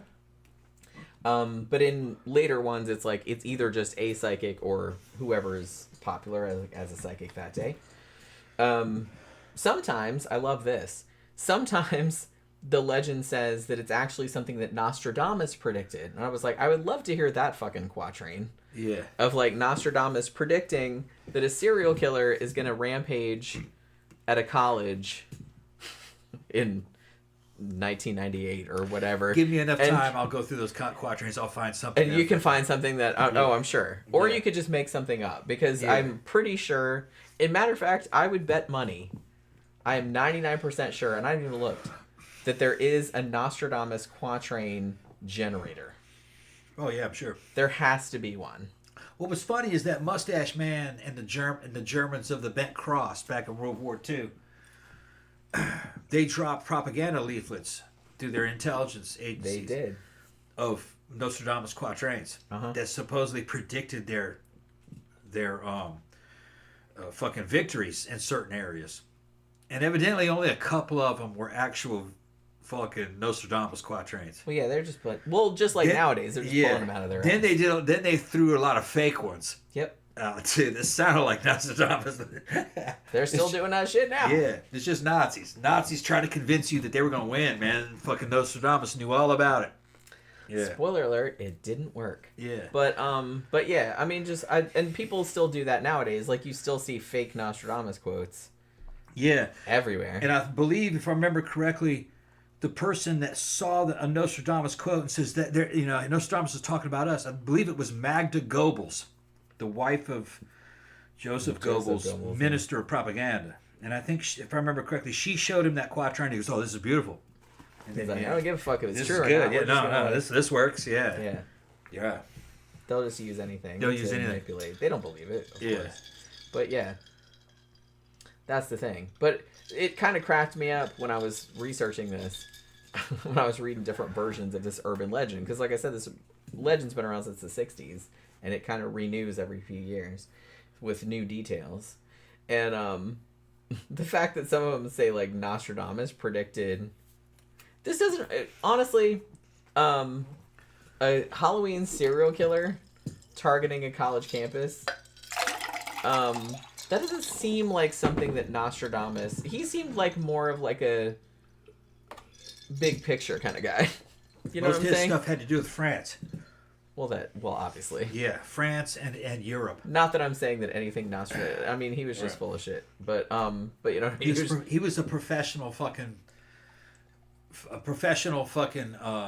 prophet. So you have to know how to write fortunes, basically. Well, yeah, I mean, like I said, a whole bunch it's the of them same way same that shit. psychics operate nowadays, Yeah, as we yeah. talked about on our psychic show. You just gotta be real good at cold reading. Actually, you don't even have to be good at cold reading because some of them are shit at it. A lot of vague stuff. But wording. just real vague stuff, real positive, kind of like, oh, you Yeah. know, I see your grandma. She's happy that Right. she's proud of you, blah blah blah. Like, you know what I mean? He was just selling to the market that he had, which was European nobility. They were hiring him to go to these parties, and he's fucking telling fortunes basically. And he would sell books of fortunes, like, hey man, that's that dude, man. Hey, the king had him over, the duke had him over, so he must be for real. That guy, you know, he must be in with fucking, you know, the spirits. And the thing is, if you are inclined to believe in that sort of thing, then anything you read, you're gonna read it like as it's talking about you, or it's talking about a situation that you know what it is. You know what I mean? You're gonna try and like fit it into that framework because you're already inclined to believe that kind of stuff. Yeah. You know, if you're an asshole like me, you're just gonna be like, that could be talking about anything. Yeah. Well, he was always, if he mentioned things that you could identify, it was always like the names of locations in Europe, or the names of rivers, or, you know, the name of a certain area, you know what I mean, inside Europe. And then he would fucking just talk about, you know, the Duke this, the Lord that, the fucking... So it could be anybody that he's talking about. Exactly. And then he'd talk about in the faraway place, Yeah. this happens on this inside Sagittarius. Because it was also had a lot of astrology in it. Rule So, number 1 of doing psychic shit or prophecy shit: cover your bases. Yeah. Yeah. He just put out a bunch of quatrains, didn't arrange them in any kind of order. He put them in centuries, was kind of like chapters, but they're not in any kind of chronological order. He says that, and that's what makes the prophecies come true. That's why people are still trying to figure that shit out nowadays. Because they're not in any kind of order, and you can always find something that will fit those. Baffling. Yeah, you can find something that kind of fits. I'm like, he was obviously just pulling shit out his ass. Come Yeah. on now. And the fact that people are still thinking, it's like, oh, Nostradamus said that. I don't give a fuck what Nostradamus He was said. pulling shit out of his ass. He was pulling shit out of his ass. But I think he was kind of artful in the way that he pulled shit Well, out. obviously, like I said, because we're still talking about him still talking about centuries later. Yeah. So he was good at what he did, but Right. it was still bullshit. Yeah. He was just really, really good at bullshit. Yeah. Which I guess is its own talent. You know what I mean? He said he scried it. Yeah, By that was his big thing. Looking into a fucking, basically, I think it was a glass of water that had a Yeah, or candle like a underneath bowl it. of water or something. Bowl of water. Like a He was scrying scrying bowl. that shit, and fucking visions were coming to him. Yeah. He may have believed his own bullshit, but I doubt it. I think it was all fabricated. I kind of feel like, and I think we got into this a little bit on the psychic show, because I've always been kind of fascinated by this. Like, people that make their living as psychics, they've got to know they're full of shit, right? I mean, they're doing it deliberately, right? Yeah. Now, as a caveat to that, I will say that if you do believe your own bullshit, you are better at it. Yeah. Because you do actually have that kind of confidence because you believe, because you know you're not deceiving people because you actually believe that you can do this crap. That comes across to other people. I think in Nostradamus' case, though, because of his clientele, he had a high-end clientele. He knew he had to be very careful with the shit that he said. Yeah. And they would hire him to come in basically as kind of like an entertainer. They'd have him fucking talking in front of people while they were all dining. He goes, you know, because that's how a fucking local potentate would show off. He's got all his guests at this party, and look, I brought Michel Nostradamus, the dude who saw tomorrow. That kind of shit. Okay. And like, wow, you got him? He goes, yeah. And he goes, tell us something, wise man, you know. And he'd go on, and you know. And I think, you know, he had to be careful what he said, you know. But he made sure that everything was very vague. Yeah. So you don't That's know how they when all it's do. going to happen or when it'll turn out Don't say true. any specific shit. That's going to bite you in the ass. Right. So I think he was an entertainer first. That's what I think he was. Well, yeah. And then I think second, he may have been probably an advisor. Where in private, some dude that hired him, what should I do with this? What should I do with this? And he'd say, oh, no. I mean, I'll get back to you on that. You know, I mean, that kind of stuff. You know, I think he was doing that kind of shit. But you better be giving some good advice. Yes, fucking end up swinging from a rope. Yeah. Because that's basically witchcraft in a time when that could. Yeah, it's a little bit of a dangerous game, but nowadays not so much. But like back then. Back then. Yeah, you could get your ass executed for that shit. If you were poor, you could be accused of being a witch for doing what he was doing. For doing what he was doing. Yeah, but he was well connected. He got away with it. That was the only reason. Mm-hmm. Yeah, I mean, like if some hoi polloi was doing that, yeah, they'd absolutely get burned at the stake. And his family was not originally Christian. His family were Jews that converted to Christianity. A lot of Jews converted to Christianity in this period because they didn't want to go through some kind of inquisition. Where, you know, so it was kind of like a forced conversion. Well, you could probably back in those days not only accuse him of being a witch, but you could say that he's actually also a Jew.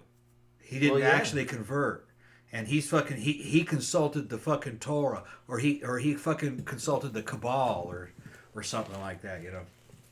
So you don't know. Cabal, it's called a Cabal. No, Kabbalah.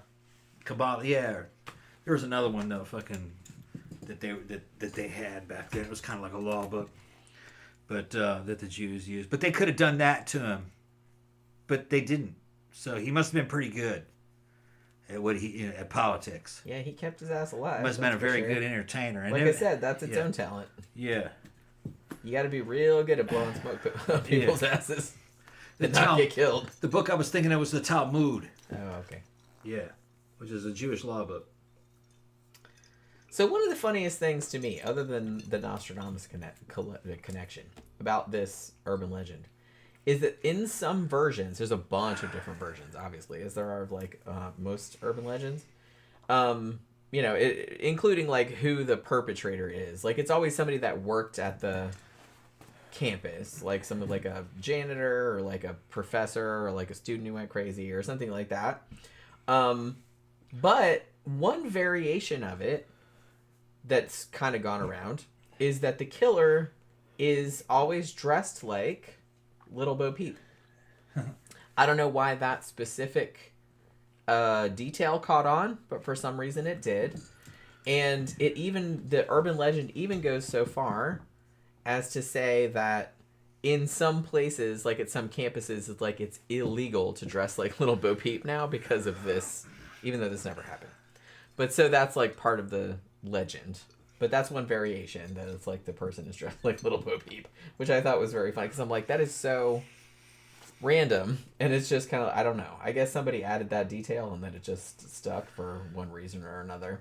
But like I said, that's always what fascinates me. I've got like books and books about urban legends. If you don't know who Jan Brunband is, he's like a folklorist, and he's real into urban legends. He's written like a whole bunch of books about them. And I have a bunch of them. I've read pretty much all of his stuff. And he's just like fascinated where these things come from and like why certain variations of them catch on and others don't, and like all this other kind of stuff. And he's kind of interested in like looking at all the cultural things that, you know, make these stories kind of gain traction and stuff. And it's just, so I just wondered about, I can understand why the serial killer on campus thing would catch on, because that does happen occasionally. I mean, shit, we'd even had that happen with the Gainesville Ripper, like here in Florida, like Danny Rolling, that happened at UF. So it does happen. Like I said, Richard Speck was probably the inspiration for this urban legend. So it does happen, but then it kind of just takes on a life of its own, and then it gains all these really interesting little details, like the Bo Peep thing, that it's like you're kind of wondering, where did that come from, and like why did that particular detail catch on when like other ones didn't? Maybe I don't really like, why Bo Peep. That seems like a really weird, yeah, I don't know, I just thought that was like a really weird But that kind of stuff like really fascinates me, and I'm not really sure like why that was there. But yeah, so there's like a lot of versions of this, and like I said, it just goes around and around. And I think the latest, I don't know about it might have gone around since then, but there was this. It kind of got real big again in 2007 at Kent State. That's in Ohio, and for some reason it just exploded there that year. I don't know why. But that was another one that got like a lot of traction. But I don't really know. It's just kind of, I don't know. Maybe it's just people really like legends around like college campuses, I guess. I don't know why. It's just kind of a whole thing. So this other legend, I had actually heard this one before. But I'd never heard it called this. The Chimera House. This is the listing that's on Wikipedia. I had never called it this. I always heard it called like the 13-story house or the unfinishable house. That's what I always heard it called. So this urban legend, also called the 13th floor money back house, or like there's a lot of variations of it. So it's an urban legend about, you have your requisite, like in a horror movie, like a whole bunch of teenagers or young adults or whatever, and they're going out for Halloween. And they find this haunted house, like haunted attraction. And it's this multiple story house. Like I said, usually 13 stories, but you don't really see a lot of 13-story houses. But you know what I mean? That's how the legend goes. So it's a big 13-story house. And this haunted attraction says that there's all kind of real scary shit in here. You can pay like the fee to get in, and sometimes it's like $20, sometimes it's like $100, like sometimes it's a lot of money, you know what I mean? It's just kind of, it's different amounts, but depending on what the legend is, but it's usually like a lot, like more than you would pay like to go on a haunted attraction of this kind. And they said, now for every floor that you finish, you'll get some of that money back, and if you finish the whole thing, you get all the money back. And sometimes you even get like extra money like after that in some versions. But the catch of it is no one has ever finished. And the story goes that people that go in there and like get too far like never come back out. You know what I mean? Which you'd think you would hear about if this was a real thing. You know what I mean? So the urban legends, like there's all kind of things that are in this house. Like there's kind of like, but it's usually like real shit. It's just kind of like real poisonous animals, like real murderers, like all kind of stuff is in there. But it's always kind of like, not always, but it's always like a multi-story house, usually 13 stories. And it always has the trope of you pay a lot to get in, but every floor that you finish, you get some of that money back. But no one has ever finished because it's too scary or it's too horrifying or you die or something like that. So that's kind of like a really, really common kind of thing.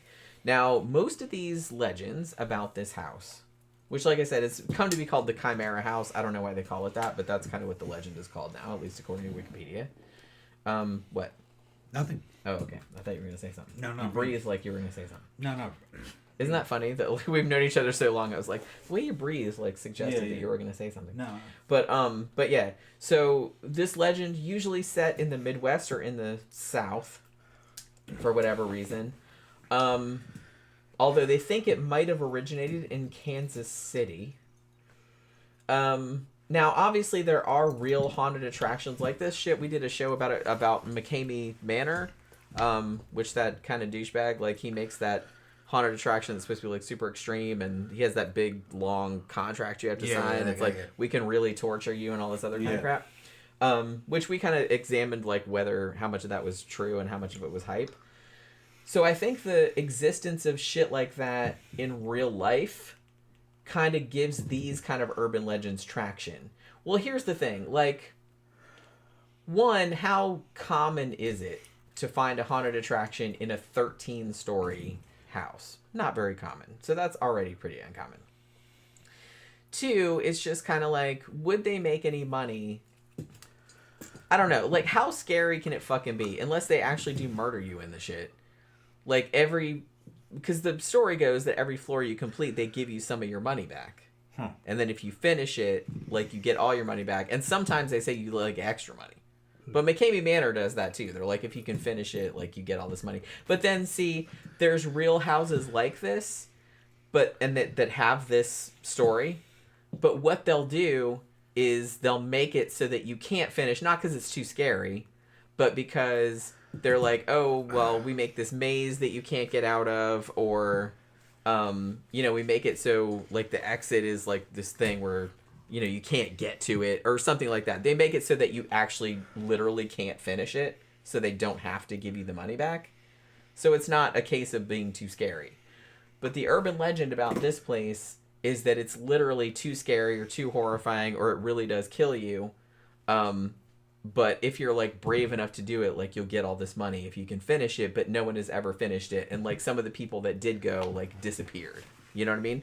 So that's, like, a pretty common urban legend also. And this kind of pops up all over the fucking place. All over the country. There are versions of this. So, I don't know. Like I said, there are real places like this, obviously, but this is a totally different thing. I kind of feel like if there was a haunted house somewhere that people were not coming out of it, I feel like that would be investigated. You know what I mean? That's kind of the thing about a lot of these urban legends is that, oh, I heard about, like, this thing where all these people got murdered or disappeared or something, but it's like... Where's the investigation? Right. It's just like... That won't happen. Yeah. Like, especially nowadays. That would not happen without national news. There being a huge investigation in national news and everything like that. Yeah. Like, they're fun stories, but it did not happen. But like I said, there are real things that kind of blur the line because, like I said, there is McCamey Manor and other kind of extreme haunted attractions that's kind of their gimmick, that you're supposed to, like, not be able to take it. But the thing about it is that McCamey Manor, whether they do all the shit they say they're going to do on the tin is not really, but there's a lot of legal considerations too. You can't just, even if a person gives you consent, there's a lot of legal gray area as to whether when they come in there, can you actually, like, torture them? Can you actually, like, for example, can you actually cut one of their fingers off, even if they said it was okay, like, in the contract or something like that? You know what I mean? So I kind of feel like you wouldn't really want, a sane person anyway, wouldn't want to put themselves out for that kind of trouble if they didn't have to. Like, you're not really getting anything out of it. Yeah, so it's just like, finger off. Yeah, like, why would you want to involve yourself? Like, I understand wanting to make a haunted attraction that's, like, super, super scary. Like, I get that. But honestly, the only reason you do that, mostly, other than just really enjoying it, is to make money. Yeah. And you're not going to make any money if people are going in there and getting their fingers chopped up, just for example, and are suing your ass. You know what I mean? Which is probably what would happen. Or they're making it through the thing and you have to give them their money back. And you have to give them their money back. So, it's just there's no incentive in doing this kind of thing. Okay, we're at the bottom of the hour. It looks like we're towards the end of the material anyway. You have a couple more stories there? I think just one more thing. Okay. Just one more thing. Because we have about 20 minutes left. Yeah, we just have one more thing. This is like a pretty brief urban legend. And this is another one that goes around a lot. I kind of feel like this one kind of started in 2016. But again, it's kind of cyclical and kind of comes back every Halloween or so. And this is not... Because remember in 2016 when there was the whole thing about clowns? You know what I mean? There was the whole clown sightings and, like, all these clowns. And most of that was bullshit. Yeah. Like, the only clowns that people saw were people that heard about the urban legend and said, haha, I'm going to dress like a clown and go stand on a street corner and be creepy. Yeah. It wasn't happening prior to that. I thought it was juggalos. Yeah, I kind of feel like a lot of it was juggalos, too. Yeah, Insane Clown Posse fans. Right. I kind of feel like maybe it was that. Yeah. But there's a variation of that kind of started in 2016, which, like I said, just because of the creepy clown thing going on, and people were like, they're going to escalate it. So, starting in 2016, there was a thing where not only were these clowns hanging out and being creepy, but they were also on Halloween gonna do a Clown Purge. Now, if you haven't seen the Purge movie, which I feel like probably most of you have, or even if you haven't seen it, you probably know the premise of it, right? The Purge movie says that, or posits, that the government has made it, it's like a dystopian future type thing, where there's one night of the year when all crimes are legal. Like, you know what I mean? Like, to get everyone's rage out, I guess. So that's what the Purge is. So one night of the year, all crimes are legal. You can murder people, you can do whatever the fuck you want. They got that from Star Trek, by the way. Well, yeah. There's a whole series of Purge movies, yeah, if you didn't know. Yeah, there was a Star Trek episode that is basically the Purge. It's like an 1800s real conventional civilization on some fucking planet. And then, like, one day of the year, I think for like fucking 24 hours, they can commit all kinds of fucking horrible crimes. Yeah. Yeah, and Spock and fucking Kirk just showed up before that day. They're getting ready to go through that. That's how I remember it. I haven't seen it in a long time. That probably is where they got the idea. Yeah, that's where they got the idea. But so now people are going on like Facebook groups and stuff like that, being like, "Man, stay in Halloween night because there's going to be Clown Purge." Like, so it's not just people dressed like creepy clowns, but the creepy clowns are going to be out like in gangs, and they got like fucking weapons, and they're going to like fucking kick your ass and murder you and all this other kind of stuff. And like some people actually did believe it, I guess, because it goes around like every Halloween, like all these groups and be like, yeah, there's going to be a Clown Purge this year. Just like the clown sightings that happened prior to the Clown Purge urban legend, this is also bullshit. There has never been... Because here's the thing. The Purge is a movie. There's actually no... You're not allowed to commit crimes one night of the year, even if you're dressed like a clown. You know what I mean? You're still going to get arrested. Yeah. So... I'm not really sure. This is kind of like a little bit... I kind of feel like this is maybe a clown-centric version. Do you remember the urban legend, which was kind of... a lot of it was set on Halloween, but some of it was like not Halloween adjacent, where... Do you remember the urban legend that that there were... The Crips and the Bloods were doing gang initiations, and if you were driving on the highway and somebody flashed their brights at you, like, don't... What was it? Don't flash your lights back at them, because if you do, they can shoot you, because that's like an initiation. Never heard that thing. It was.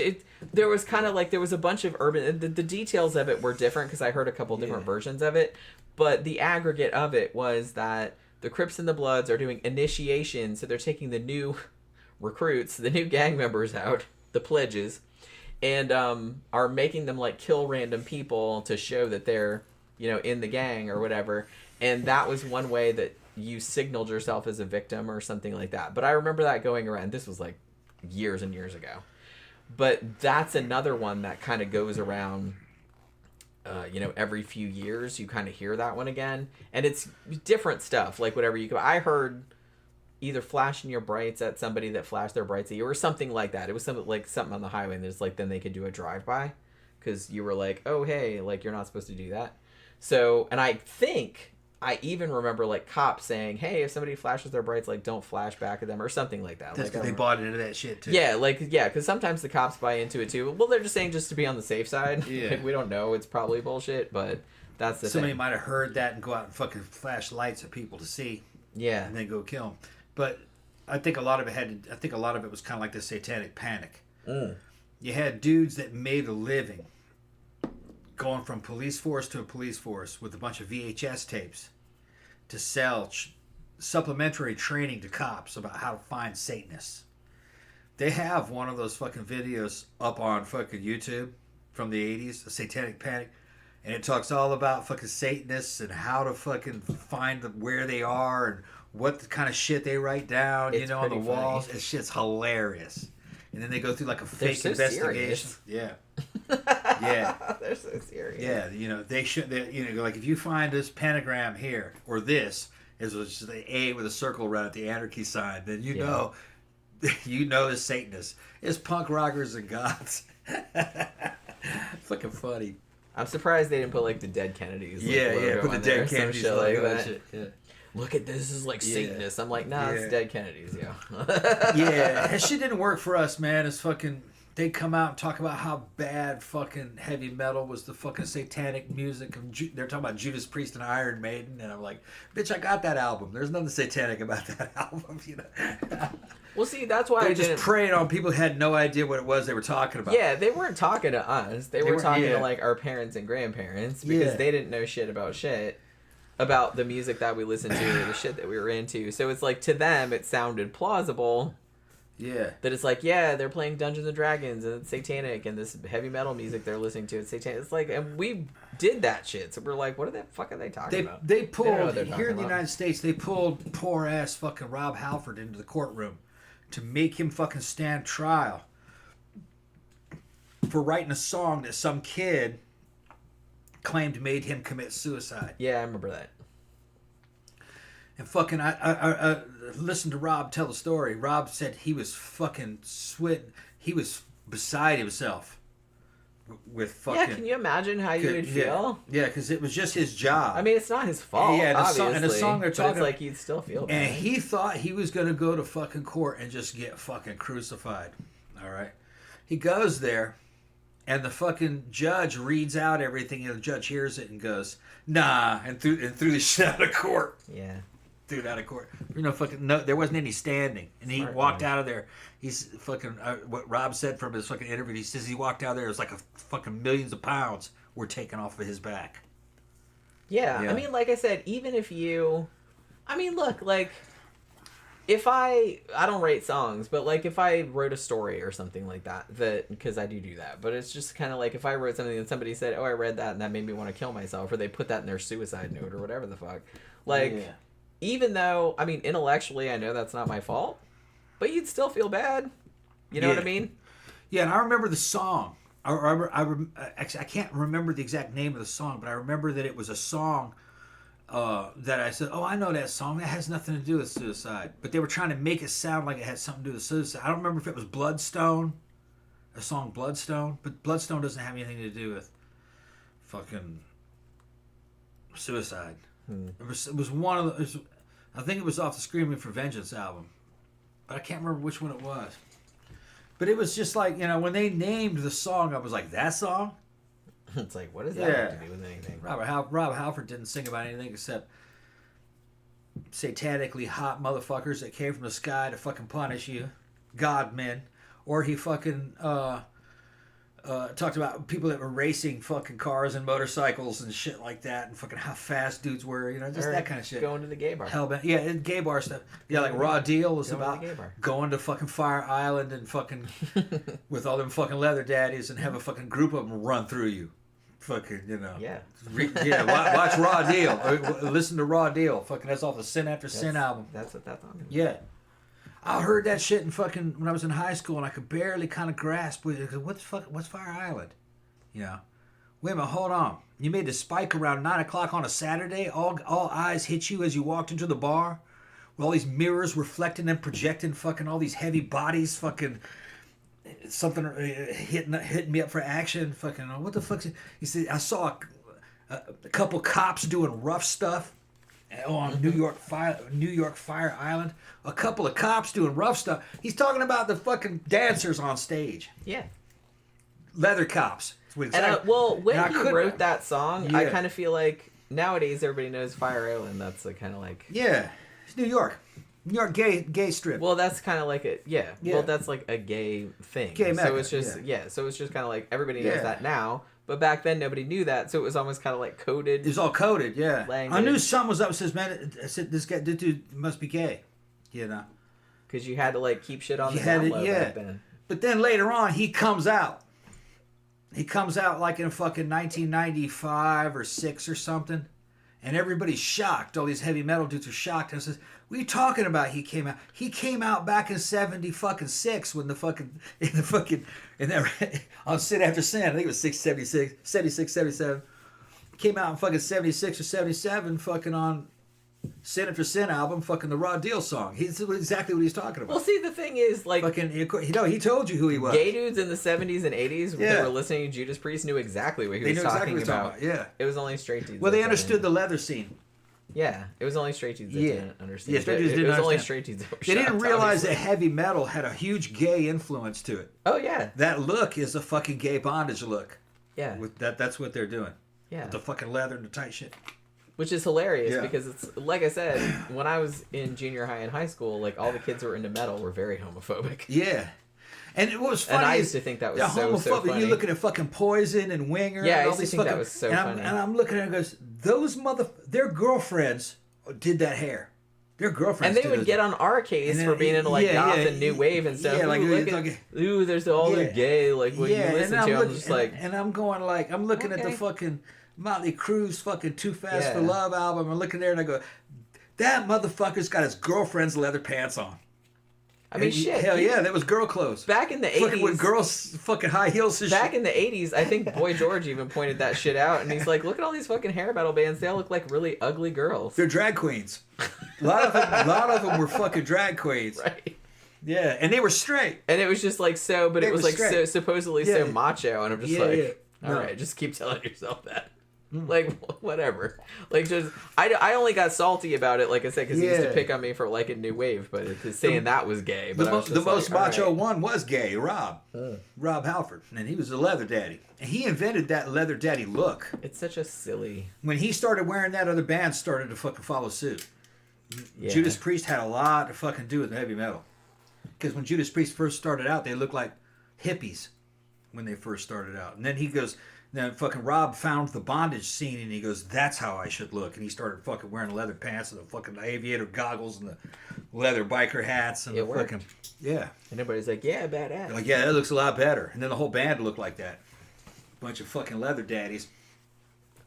Gilded Age Phoenix says this makes me think of that part in Heathers about the suicide prevention song, Teenage Suicide. Don't do it. Yeah. Oh my god, that movie. I had forgotten how fucking dark that movie was. And I love that movie. I came out like in 1990, which was the same year I graduated from high school. So it's like, so we really, me and all my friends like really related to that movie. But I forgot how you could not make that movie nowadays. You could not make that movie nowadays. No, Gilded Age, the kid wrote a suicide note. And him and I think was there somebody else? I think it was that there was another kid. It was another one. They were committed suicide together, listening to a certain song from Judas Yeah, it was Priest. like a pact. Yeah. If I have to look it up. I You don't guys can remember look it. exactly You guys all can the look it details. up right now. I don't Yeah, remember, it's pretty famous. I like, don't the- remember this. I don't remember the song anymore. I used to know it. I think there's a Wikipedia. But if you tell page me about which it. song it is, I'll immediately remember it. You just remember it not really have anything to do with. I remembered it had nothing to do with fucking Here's suicide. the thing, like I'm always. I guess because I grew up listening to like creepy music and watching horror movies and shit like that, so it's just like to me, if you do fucked up shit, like after watching a horror movie, you wanted to do that fucked up shit anyway. That horror movie didn't do that. You know what I mean? I kind of feel like it's the other way around. People think that this media, like horror movies or something like that, causes that, or violent video causes that. It's the other way around. Because look, millions of people watch horror movies. Millions of people play violent video games. Millions of people do that. And a very, very tiny, tiny percentage, like, do fucked up shit. So obviously they were going to do that anyway. And they were just maybe attracted to darker material because of the way they were. Or whatever, but it's just kind of like they would have done that anyway. Like they could have just been into fucking musicals and shit and still would have done it. Yeah. And I feel like they only point it out when the person is into that kind of stuff that's not like acceptable. Yeah. Like if the person was just into regular ass shit, like oh they just watched NASCAR or whatever, they're not gonna mention that because they don't think it has anything to do with it. You know? Yeah. But I don't think, like, the media that you consume, obviously, like, the way that you are, you know, that's what makes you interested in the media that you're interested in. But that doesn't cause you to act a certain way. Yeah. You know? So is that the last one? Yeah, I think so. Okay. Yeah. All right. What was I talking about? Oh, Clown Purge. Clown Purge, yeah. Yeah. Oh, now here's an interesting thing, and I actually didn't know this. Some of the Clown Purge rumors, particularly the ones that started in 2016, they actually got spread by a site called TMZ Breaking. Now that website, it has the same, or it did at this point, had the same like branding and stuff like that as TMZ, which is actually like a really big, like kind of legitimate site. But this is a completely not legitimate site that just posts a bunch of bullshit and is trying to make you think that it's TMZ. You know what I'm saying? Yeah. So that might have been why this gained a lot of traction, because people, oh, TMZ said, but TMZ didn't say that. This site that was trying to be TMZ, that was like a fake one, said that. And so I think and I think that gained a lot of traction too. But like I said, again, bullshit. And like the weird thing about it is that, yeah, like have people turned up in clown suits, like doing creepy shit, of course. But I think that they only did that because they'd heard the rumors about it beforehand and were trying to be funny. Just kind of like, you know, kids will play pranks like, hey, I'm going to put a razor blade in this apple, because they've heard the urban legends. Like, that never happened in real life. But they're making it happen in real life because they've heard the legend. So it's like a self-fulfilling prophecy, kind of. So in a way, I don't know. Like, I'm not going to say they're, like, dangerous or anything, but I do kind of feel like if they get popular enough, then you might see somebody replicating in real life. But, yeah, you know, they're just getting an idea from that. Okay. They would have done fucked up shit anyway, like I said. I found the Judas Priest song that they accused Rob Halford of writing that caused kids to kill themselves. It's called "Better by You, Better Than Me," which has nothing to do with suicide. Sounds like, if I remember correctly, I think that was basically a gay love song. Yeah, I think like, yeah. A lot of that shit fucking Rob was writing was bondage love. Mm-hmm. Yeah, that's exactly what he's talking about. Yeah, that's right. A couple of people were saying Terry Garr died. She died, Yeah. Yeah. Man, now that makes me want to... We were thinking about watching Young Frankenstein the other day, and we didn't watch it. Well, I was like, well, shit, maybe we should all watch the people it. in their 70s are dying off. I mean, you know, that's when a lot of people die. Life expectancy. You're lucky to make people it into die. your 80s. Thanks, Tom. That's very informative. Yeah. No, I You're would lucky to make it to your 80s. Yeah. We'll see. We'll see how long I live. I think my dad made it to, 76? That's pretty good for all the problems that he had on him. I mean, considering that he had everything wrong. He had everything wrong with him. He lived to 76. And he lived to 76. Yeah, although his last 4 years, he didn't really like it. He never really healed up from his heart bypass, and he was kind of had to stay home, and his friends wouldn't take him hunting and shit. They were afraid he'd croak. So he just kind of waited around to die for 3, 4 years, 5 years maybe. Just gotta, man, don't let it go that way. We were talking about that like right before the show started, about how a lot of older people, well, we were talking about how a lot of old dudes, don't actually like their wives. Yeah. Like, I don't remember how we got on the topic. We were talking about some older guys in the manosphere. Yeah, that's right. We were talking about that. They had done a bunch of research on women that have... They were talking about boomer women. Yeah. Who got married in the 60s and 70s. And that what they're like now and what their marriages were like. And a lot of those women, you know, lived longer than their husbands. Yeah, quite a bit longer. And they had okay memories of the husband. But a lot of them had cheated on the husband. Later. After kids were grown and everything. We were talking about like when he was in his 50s or 60s and she was like in her 40s or 50s. He was just in the lazy boy. And he's in the lazy boy watching football, not doing anything. Yeah. She was like, bye. Fuck this. Because the kids were grown and gone by that time. So they were just interviewing old women. And that was the kind of shit they were saying. Well, I said, in my experience, like the older women that I've known. Yeah. Especially ones who were like boomer generation or a little bit older, like when their husbands died, they were like, woohoo, I'm free. Yeah, and like free. They went out, they had a good time. Yeah. Because they were just like chained to this miserable dude that was falling apart. He retired, he just sat around his lazy boy, he didn't help her around the house, he didn't pay any attention to her, he just like, and he didn't even really seem, because we were talking about before, I said maybe back in the old days, it was kind of, and you know, we're old too, but I'm talking about like older than us, it was kind of more your whole thing was you got out of high school, you maybe went to college or maybe not, and then you got a job, and then you got married, and then you started having kids. And you worked for a company and then you worked for a company your whole life and stuff like that. And it's like, so you kind of married the first or second person you dated. Yeah. And so when you got older, you might not even like that person anymore, because it's like, you know, I'm not the same person I was when I was 22. Like, nobody is. Yeah. So it's just kind of like, I kind of feel like there's not, because I saw the same thing happen with my grandparents. Like, they got married young, like, and she was 10 years younger than him. And by the time they were older, holy crap, it's like they just, it seemed like they couldn't stand each other.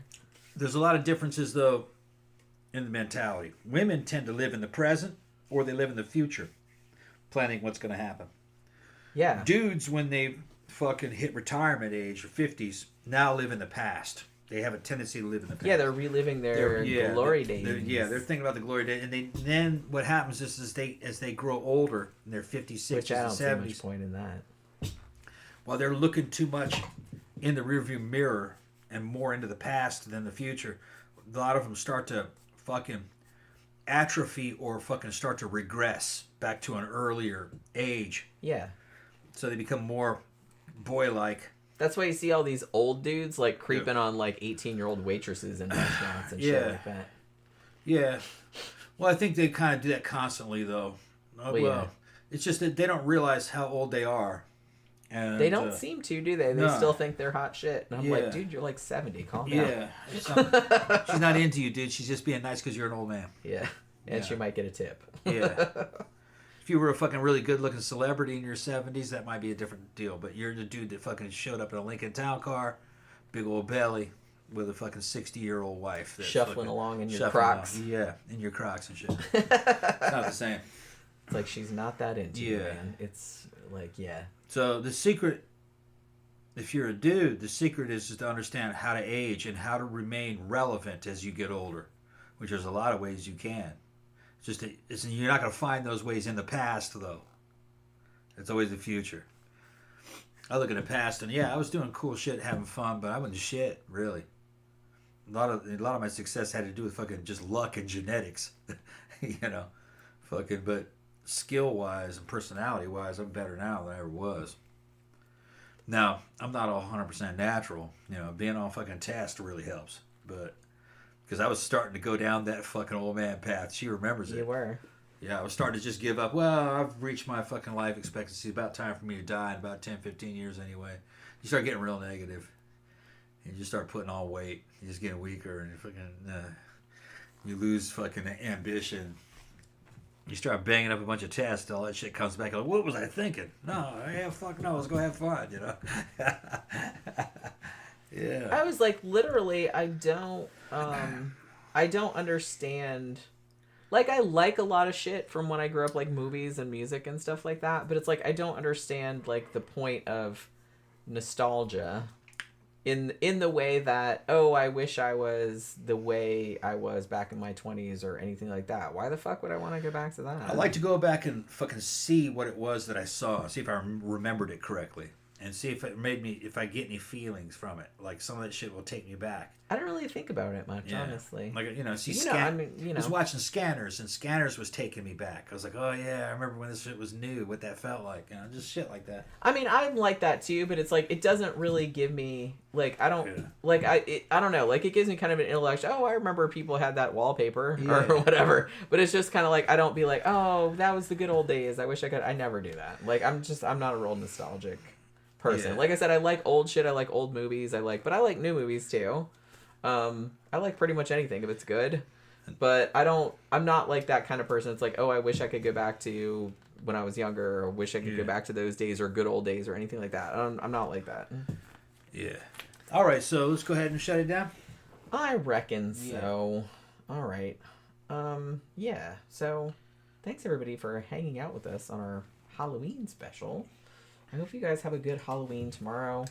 I don't know if we're going to come on tomorrow. We don't usually. Tomorrow's Thursday, right? It's Thursday. No. We'll be back on Friday. I have to hand out candy, probably. Yeah, we got to hand out candy, probably. I mean, we don't have a huge amount of trick-or-treaters, but we do have, like, some. So we got to go buy some candy first, because I forgot we didn't buy candy. like I said, it was probably good because we probably would have eaten it by now. We do have some pumpkin spice donuts, however, that we will probably eat after the show because those are actually pretty good. But yeah, so hopefully you guys enjoyed the show this evening. I know we mostly just talked about candy, but it was kind of Halloween adjacent.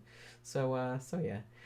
So we'll have a good Halloween tomorrow, you guys, if you're celebrating it. And we will see you guys again probably on Friday night.